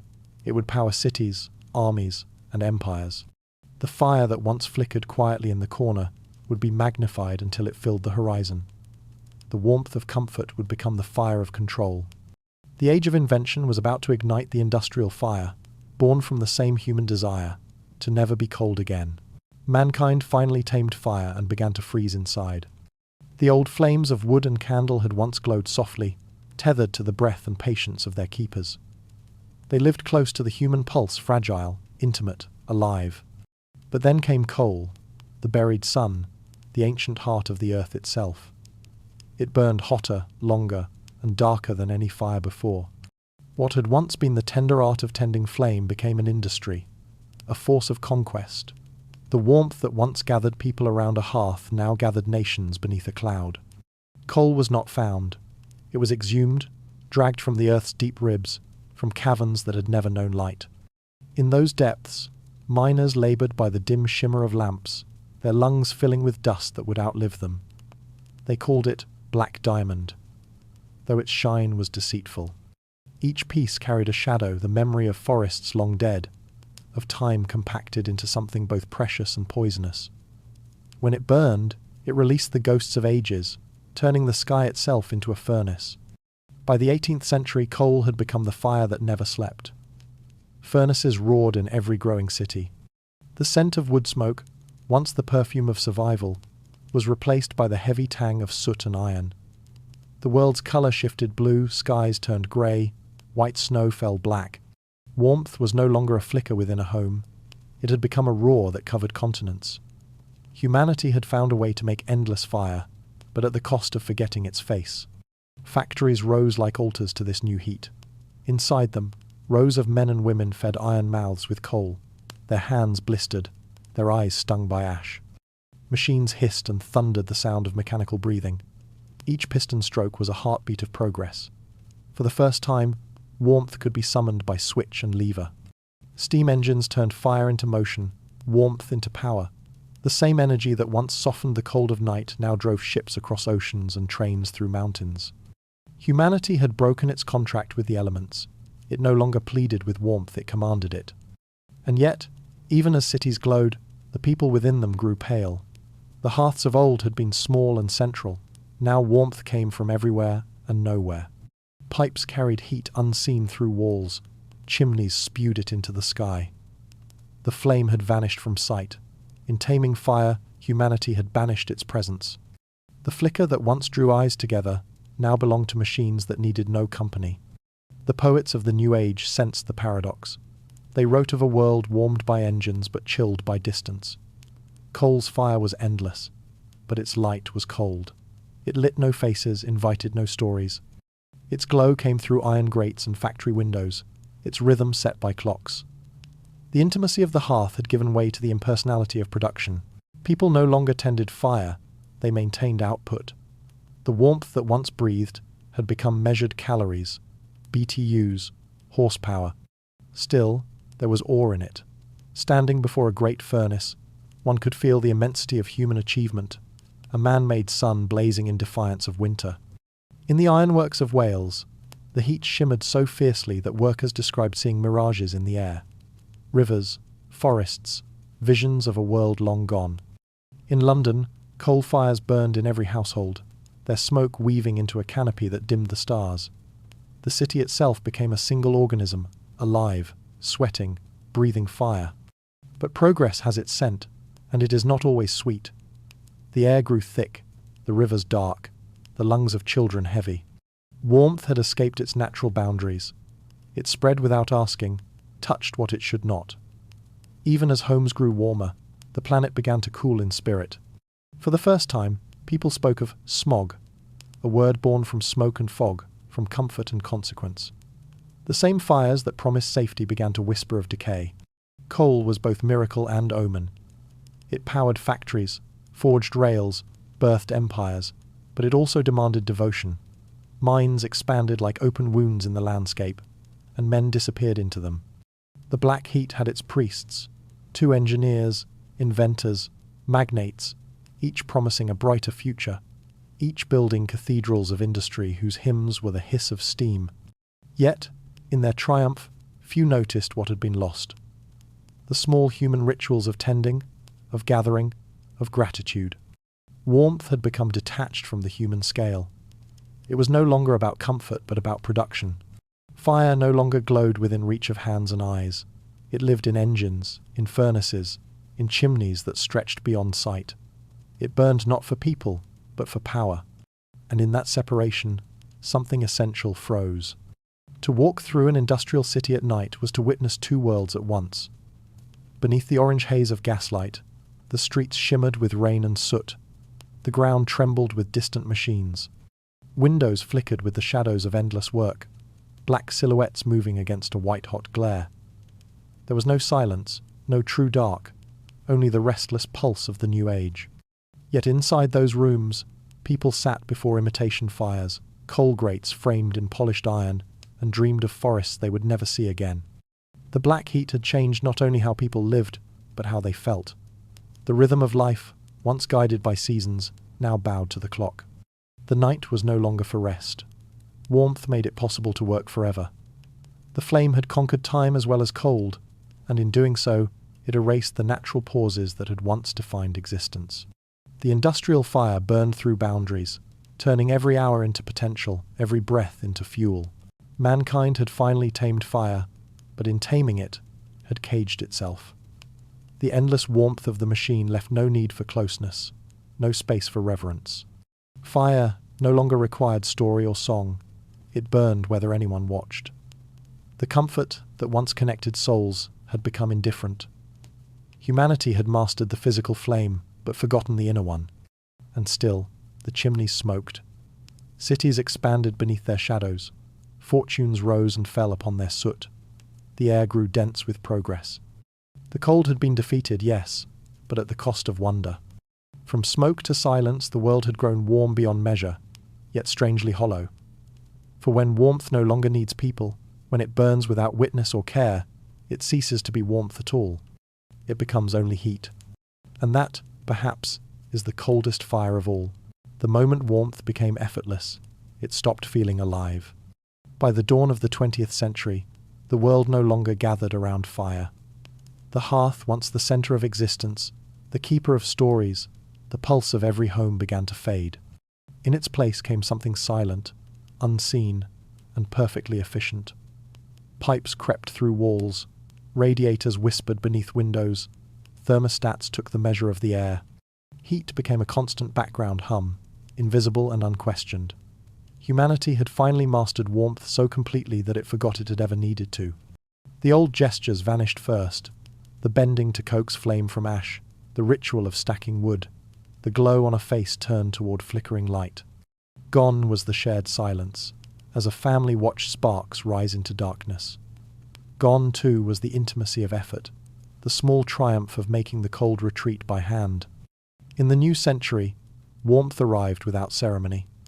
One turned a knob, and it came. The act of gratitude disappeared with the motion. In the cities, great boilers rumbled in basements like mechanical hearts, pumping heat upward through veins of steel. Apartment blocks glowed evenly from floor to floor, their warmth democratic but impersonal. No one knew the source of it, nor cared. The coal was burned somewhere far away, out of sight, out of conscience. The hearth had been decentralized, dissolved into infrastructure.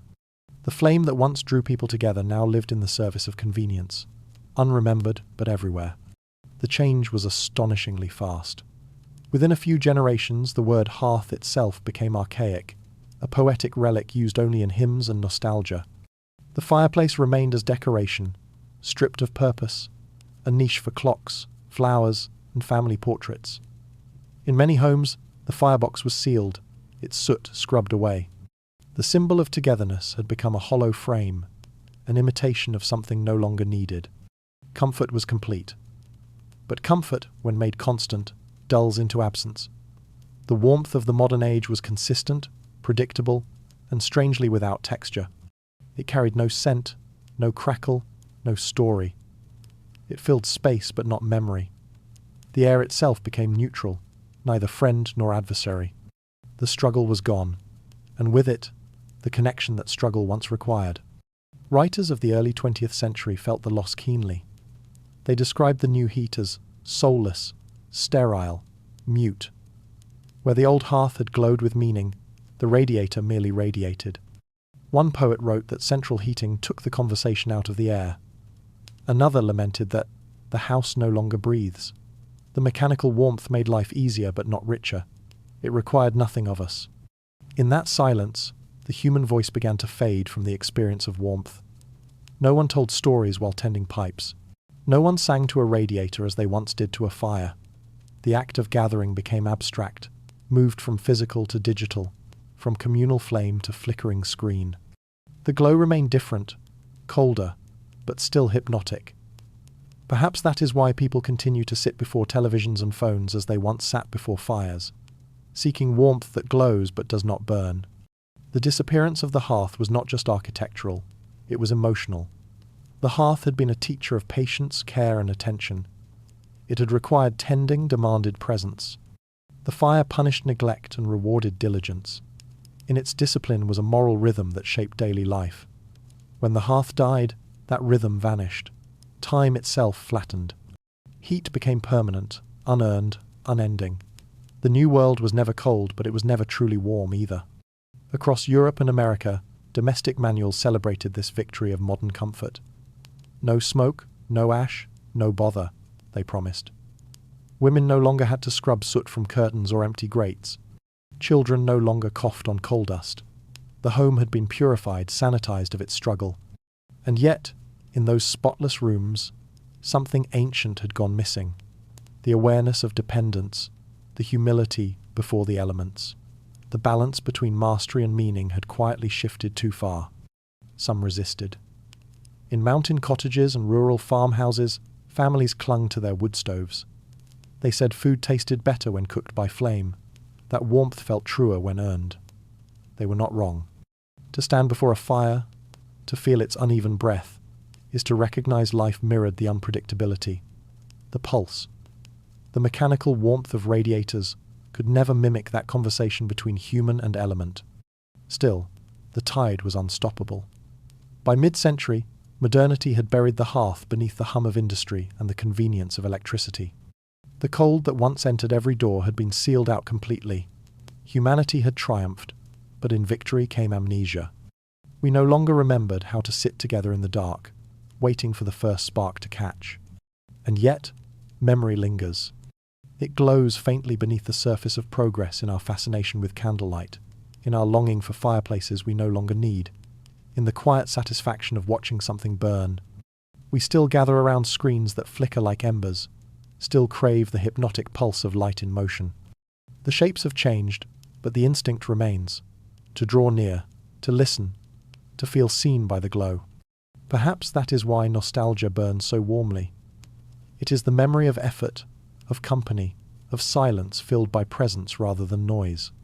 To remember the hearth is to remember a time when warmth came with attention, when it was a verb, not a condition. The disappearance of the hearth was not just the loss of fire, but of focus. The modern world hums with invisible heat. It has eliminated discomfort but also wonder. Our rooms are never dark, our hands never numb, our breath never visible in the air, and yet something in us longs for that struggle, that proof of being alive against the cold. Efficiency has replaced ritual, and comfort has replaced connection. We have won against winter, but lost the poetry of its resistance. The moment warmth became effortless, it stopped feeling alive. But the ember of memory still glows beneath the ash of progress. It waits patient, quiet for someone to tend it again. Yet memory lingers.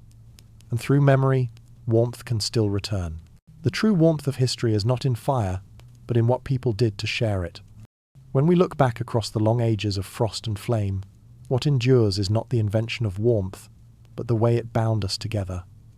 The cold has always been the quiet architect of our compassion. It taught us to build, to gather, to remember.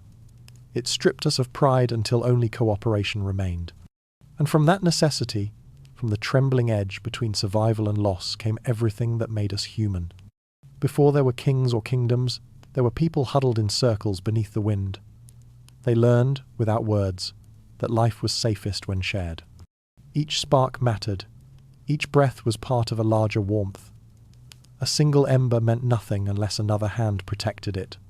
The cold forced us into communion, and from communion came story, culture, and kinship. Civilization was born from that closeness.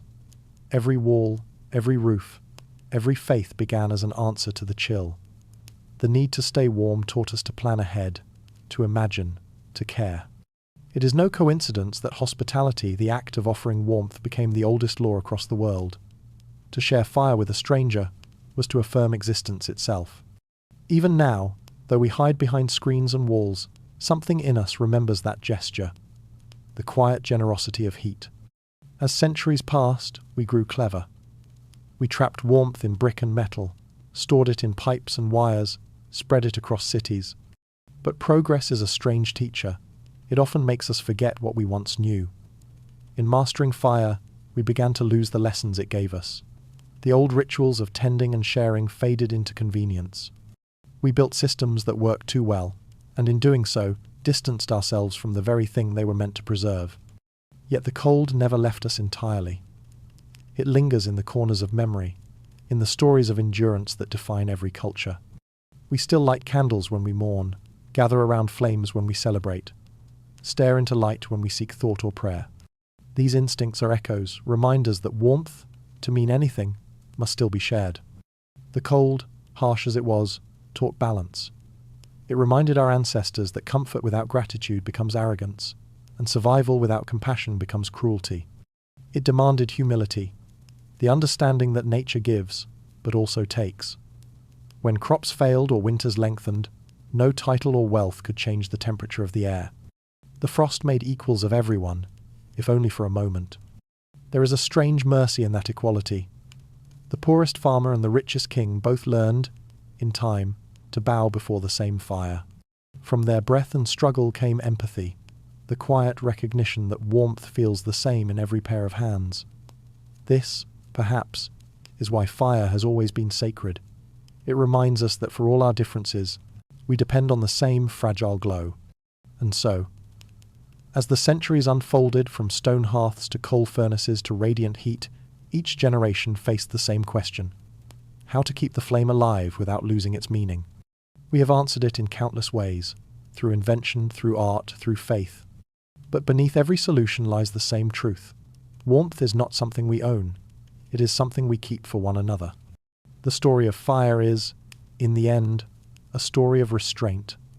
To share it is to live. To hoard it is to destroy. The forests of the Middle Ages burned to warm kings who still shivered. The factories of the modern world glowed until the sky itself dimmed. We have always been tempted to believe that more fire means more life. Yet the cold, patient and watchful has always reminded us that excess carries its own kind of chill. Even now, when winter is no longer feared, we feel that echo in other forms. The loneliness of cities, the isolation of comfort, the restlessness of endless light. These are modern winters of their own. They whisper the same lesson our ancestors learned in frozen fields and smoke-dark halls. That warmth is not a condition of the body, but of the heart. The true warmth of history has never been in the fire itself. It has lived in the hands that carried it, the families that gathered around it, the strangers who opened their doors against the wind. The miracle was never heat, it was kindness. Every flame we have ever lit, from torches to engines to screens, has been an imitation of that first human gesture. To draw another closer, to share what little we have, to promise that neither will face the dark alone. The cold taught us endurance, but it also taught us tenderness. It shaped our buildings, our rituals, our empathy. It made us invent tools and stories, and gods not to escape the cold, but to honor the fragile life that flickers within it. Every civilization that survived winter left behind not only technologies of warmth, but philosophies of care. Perhaps that is the quiet wisdom hidden in the ages of frost, that comfort, when earned together, becomes meaning. And that the cold, for all its silence, was never our enemy, but our oldest teacher. From memory, we pass now into reflection and perhaps a quiet warning that in the age of endless heat, we must not forget what the cold once taught us about being human. The world has frozen before and it will again. What will warmth mean then? The story of humanity has always been written between two silences. The silence of the cold and the silence of the fire that follows it. Every age believes its warmth will last forever. Every age is wrong. The frost always returns not as punishment, but as reminder. The same earth that once shrouded medieval fields in ice still turns beneath us, slow and patient, indifferent to our comfort. We have lived through the chill of ages past the centuries, when the sun seemed to dim, when crops failed, and even kings prayed for the smallest flame, and we survived. But survival has never been a guarantee. It has been an act of humility. We built our shelters, we gathered our fires, we learned for a moment to live as one body breathing against the wind. Then, as always, we forgot. The warmth of our modern age feels permanent. We summon it with the flick of a switch, the press of a button, the whisper of machines beneath the floor. We have learned to keep winter outside the glass. But climate does not bargain. It shifts quietly, sometimes in ways too small to see until the balance tilts. Ice retreats in one place only to gather elsewhere. Storms find new paths. Rivers remember where they once froze. The world turns, and the lesson begins again. This time, the cold may not come as snow. It may come as scarcity, as stillness, as a quieting of the systems we once believed eternal. It may come as the loneliness of a world too efficient to need company. Or perhaps it will come as the coldness of hearts too distracted to notice what is missing. Whatever shape it takes, the truth remains. We are never as far from winter as we imagine. And yet, the story of the cold is not one of despair, but of renewal. The frost prunes what has grown careless. It strips us back to what endures. Every winter, whether in weather or in spirit, reveals what we have taken for granted and what we cannot live without. When the warmth fails, we rediscover our hands, our neighbours, our patience. We remember that survival is not measured in degrees, but in gestures. Perhaps, when the next great winter comes, and it will, in some form it will not be an ending, but a return. A chance to remember what our ancestors knew, that warmth is a language, and we speak it best when we speak it together. The houses of the future may be built of glass and light, their temperatures controlled by circuits and satellites, but even there, the old hunger will remain the desire to sit beside another presence, to feel something alive beside us in the dark. Imagine a world gone still again. The power hum fades, the air turns brittle. Snow falls not as enemy, but as silence the earth pausing to breathe. Somewhere, a small group of people gather. They light a fire, maybe of wood, maybe of something new, and sit close. The light trembles on their faces. They tell stories of the warmth that once filled the world, and in doing so, they keep it alive. That is how it has always been. That is how it will always be. For all our inventions, our mastery of elements, we remain creatures of flame and frost. The same instincts that guided the first humans through endless winters still live in us. We build, we share, we adapt. The cold tests us, but it also defines us. Without it, we would not know the meaning of heat, of shelter, of love. When we study the past, the frozen rivers, the starving fields, the monks praying in unheated chapels, we are not just looking backward. We are looking into a mirror of what will be asked of us again. The planet changes, and with it, our understanding of what comfort means. The lesson is always the same: balance. Fire must serve, not rule. Warmth must be earned, not taken for granted. We have grown used to endless summers, to the hum of invisible fires burning beneath the surface of our cities. But nature, ever patient, has its rhythm. Perhaps not tomorrow, perhaps not for generations, but one day, the air will grow sharp again. We will step outside and see our breath, and in that breath will be memory. The cold is not our enemy, it is our oldest teacher. It humbles the proud, equalizes the strong and the weak, and asks the same question it asked our ancestors. Will you share your warmth? Will you remember that it is not yours alone? When winter comes again, in whatever form it takes, perhaps it will remind us of something beautiful we once forgot, that to survive is to connect. That warmth is not found in abundance, but in care. That the smallest flame, guarded well, can outlast an empire. The next age of frost may not need to freeze the earth to chill the soul. It may come quietly, as a turning inward, as a thinning of attention, as the loneliness of a species too comfortable to touch. If that is the winter awaiting us, then the cure will be the same as it always was. Remembrance. The act of tending, of presence, of generosity. The world has frozen before, and it will again. But this time, we have memory not only of struggle, but of endurance. We know the strength that comes from shared warmth, from patience, from faith. We know that the fire of humanity, though small, has never gone out, not once, not even in the darkest age.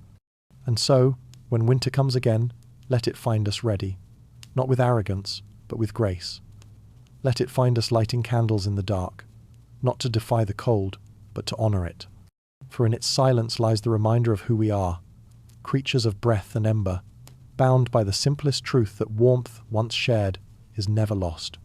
From this reflection, we move gently toward the final meditation, warmth as memory, and memory as flame.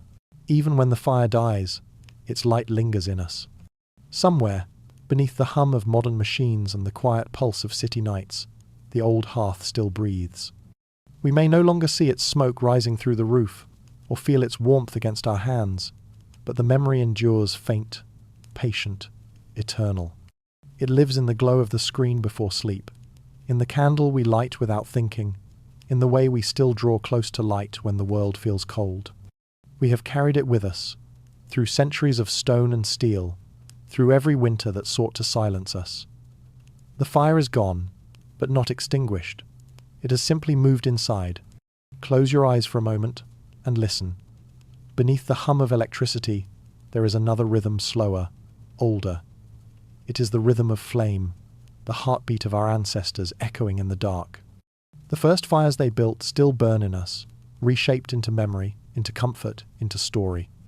Every warmth we create now, from the gentle radiance of a lamp to the glow of a city at night, is a descendant of that ancient light. The lineage of fire is unbroken. Once, the hearth was the world's centre. It was the place where life began each morning and ended each night, where bread rose, where stories grew from whispers into legends. Around its glow, strangers became kin. The shadows it cast on walls were the first theatre, the first dream. Its smoke carried prayers to unseen gods. The scent of wood and ash was the perfume of existence. We have forgotten those sensations, but they have not forgotten us. Sometimes, in the stillness of an empty room, we catch a trace of them, the ghost of warmth, the faint echo of crackling wood, and we remember. The fire's true gift was never just heat. It was awareness. To tend a flame was to understand fragility, that something small and living could vanish if neglected. The act of care was constant, feeding, stirring, shielding. In that care, we learned empathy. We learned to watch for signs of fading in the fire, in each other. The lesson remains, hidden beneath modern life's glow. Everything living asks to be tended, or it turns cold. Each generation has its own flame to guard. For our ancestors, it was literal, keeping the embers alive through winter. For us, it is symbolic, keeping connection alive through distraction, keeping compassion burning in an age of noise.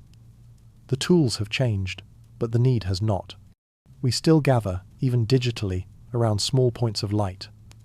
We still tell stories against the long dark. The ritual endures because we do. Think of how fire behaves. It gives without memory, asks nothing but attention. When it burns, it transforms everything. It touches wood to heat, silence to song, presence to reflection. We, too, are shaped by that transformation. Every act of kindness, every shared moment of understanding, is a spark passed forward. We are the keepers now of warmth, not of flame, but of meaning. The fire in memory is not nostalgia, it is inheritance. It whispers that comfort is not ease, but connection, that warmth is not measured in temperature, but in closeness. It asks us to remember the hands that once built it, the voices that once surrounded it. They are still here, folded into the warmth of our own breath. We are their continuation, their embers walking the earth.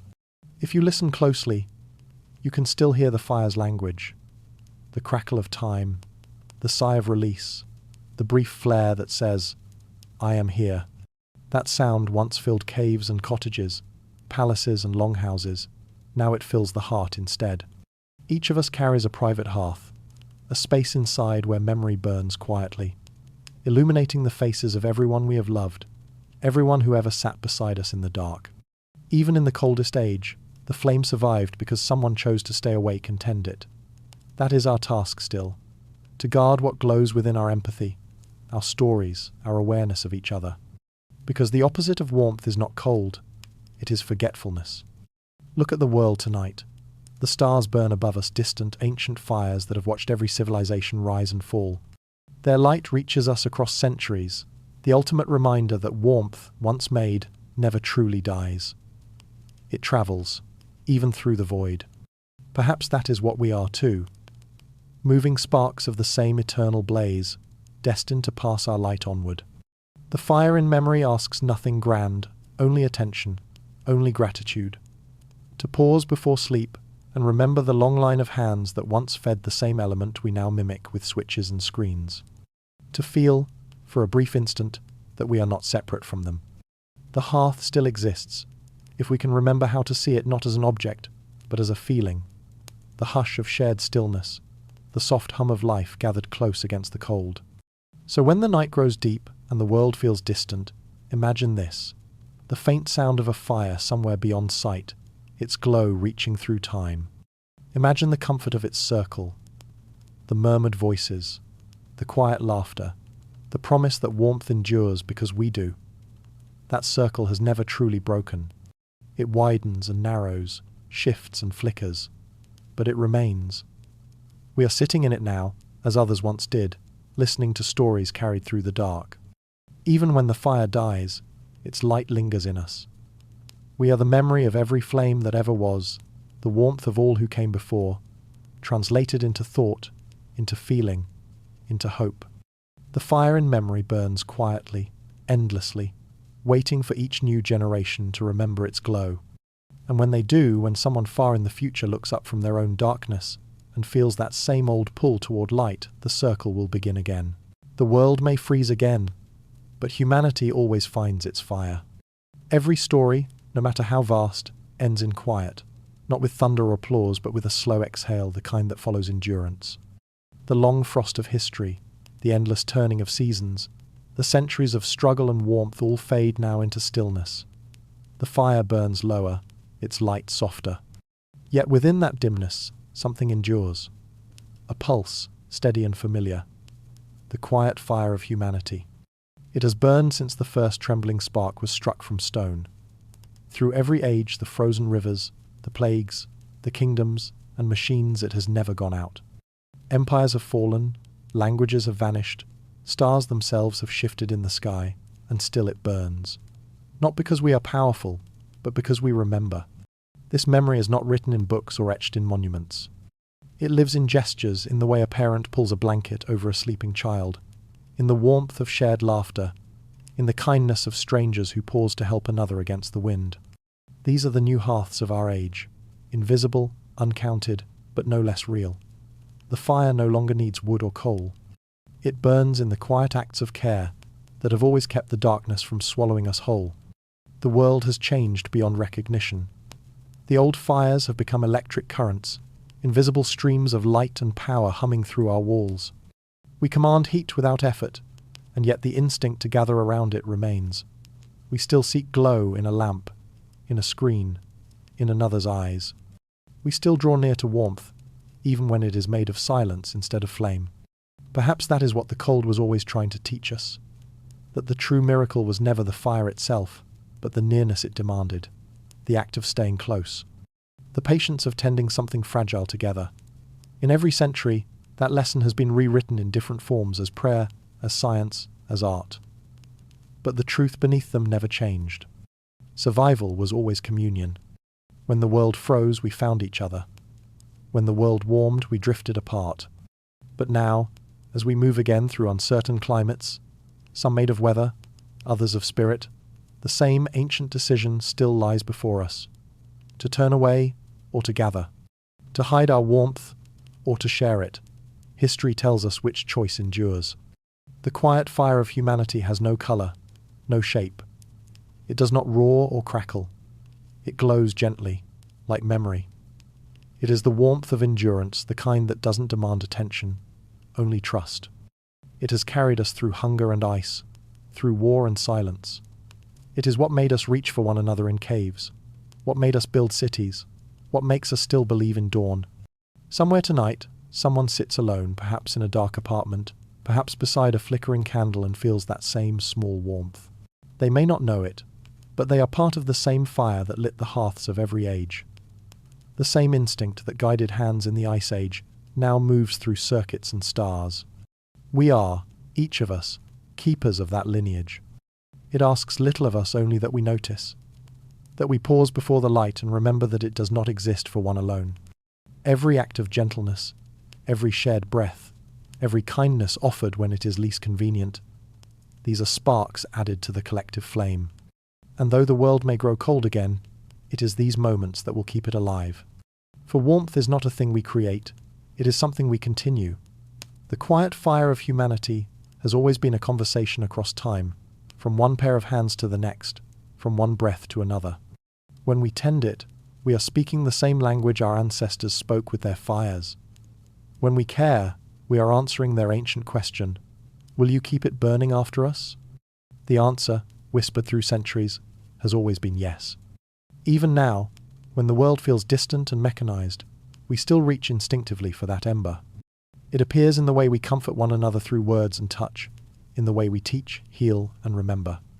Every story told before sleep, every promise to protect, every tear wiped away, all are echoes of the same eternal flame. And so, as the night deepens, as the story nears its end, the narrator's voice softens. The fire before us burns low.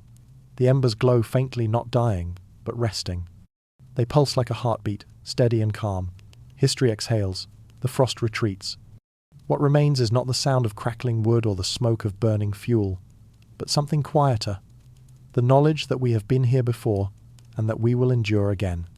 The quiet fire of humanity does not end. It only changes shape from flame to memory, from warmth to wisdom, from story to silence. It waits, as it always has, for the next hand, the next heart, the next need. So when the future grows cold, and it will remember this, you come from an unbroken chain of warmth. You carry in your chest the same fire that saw the world through its darkest winters. You are the hearth now. Your kindness, your patience, your attention, these are the flames that will guide others through their own night. The world may freeze again, the lights may dim, the winds may rise, but somewhere, someone will build a small fire, real or imagined, and others will gather near. And in that circle, the same old truth will be reborn. That warmth shared is never lost. The story ends where it began, in quiet, in glow, in breath. The fire softens, but its reflection remains in every listener's mind, a gentle, endless warmth carried forward through time. The sound fades to silence, as if the last ember sighs dim, but not cold. And in that silence, the quiet fire of humanity continues to burn,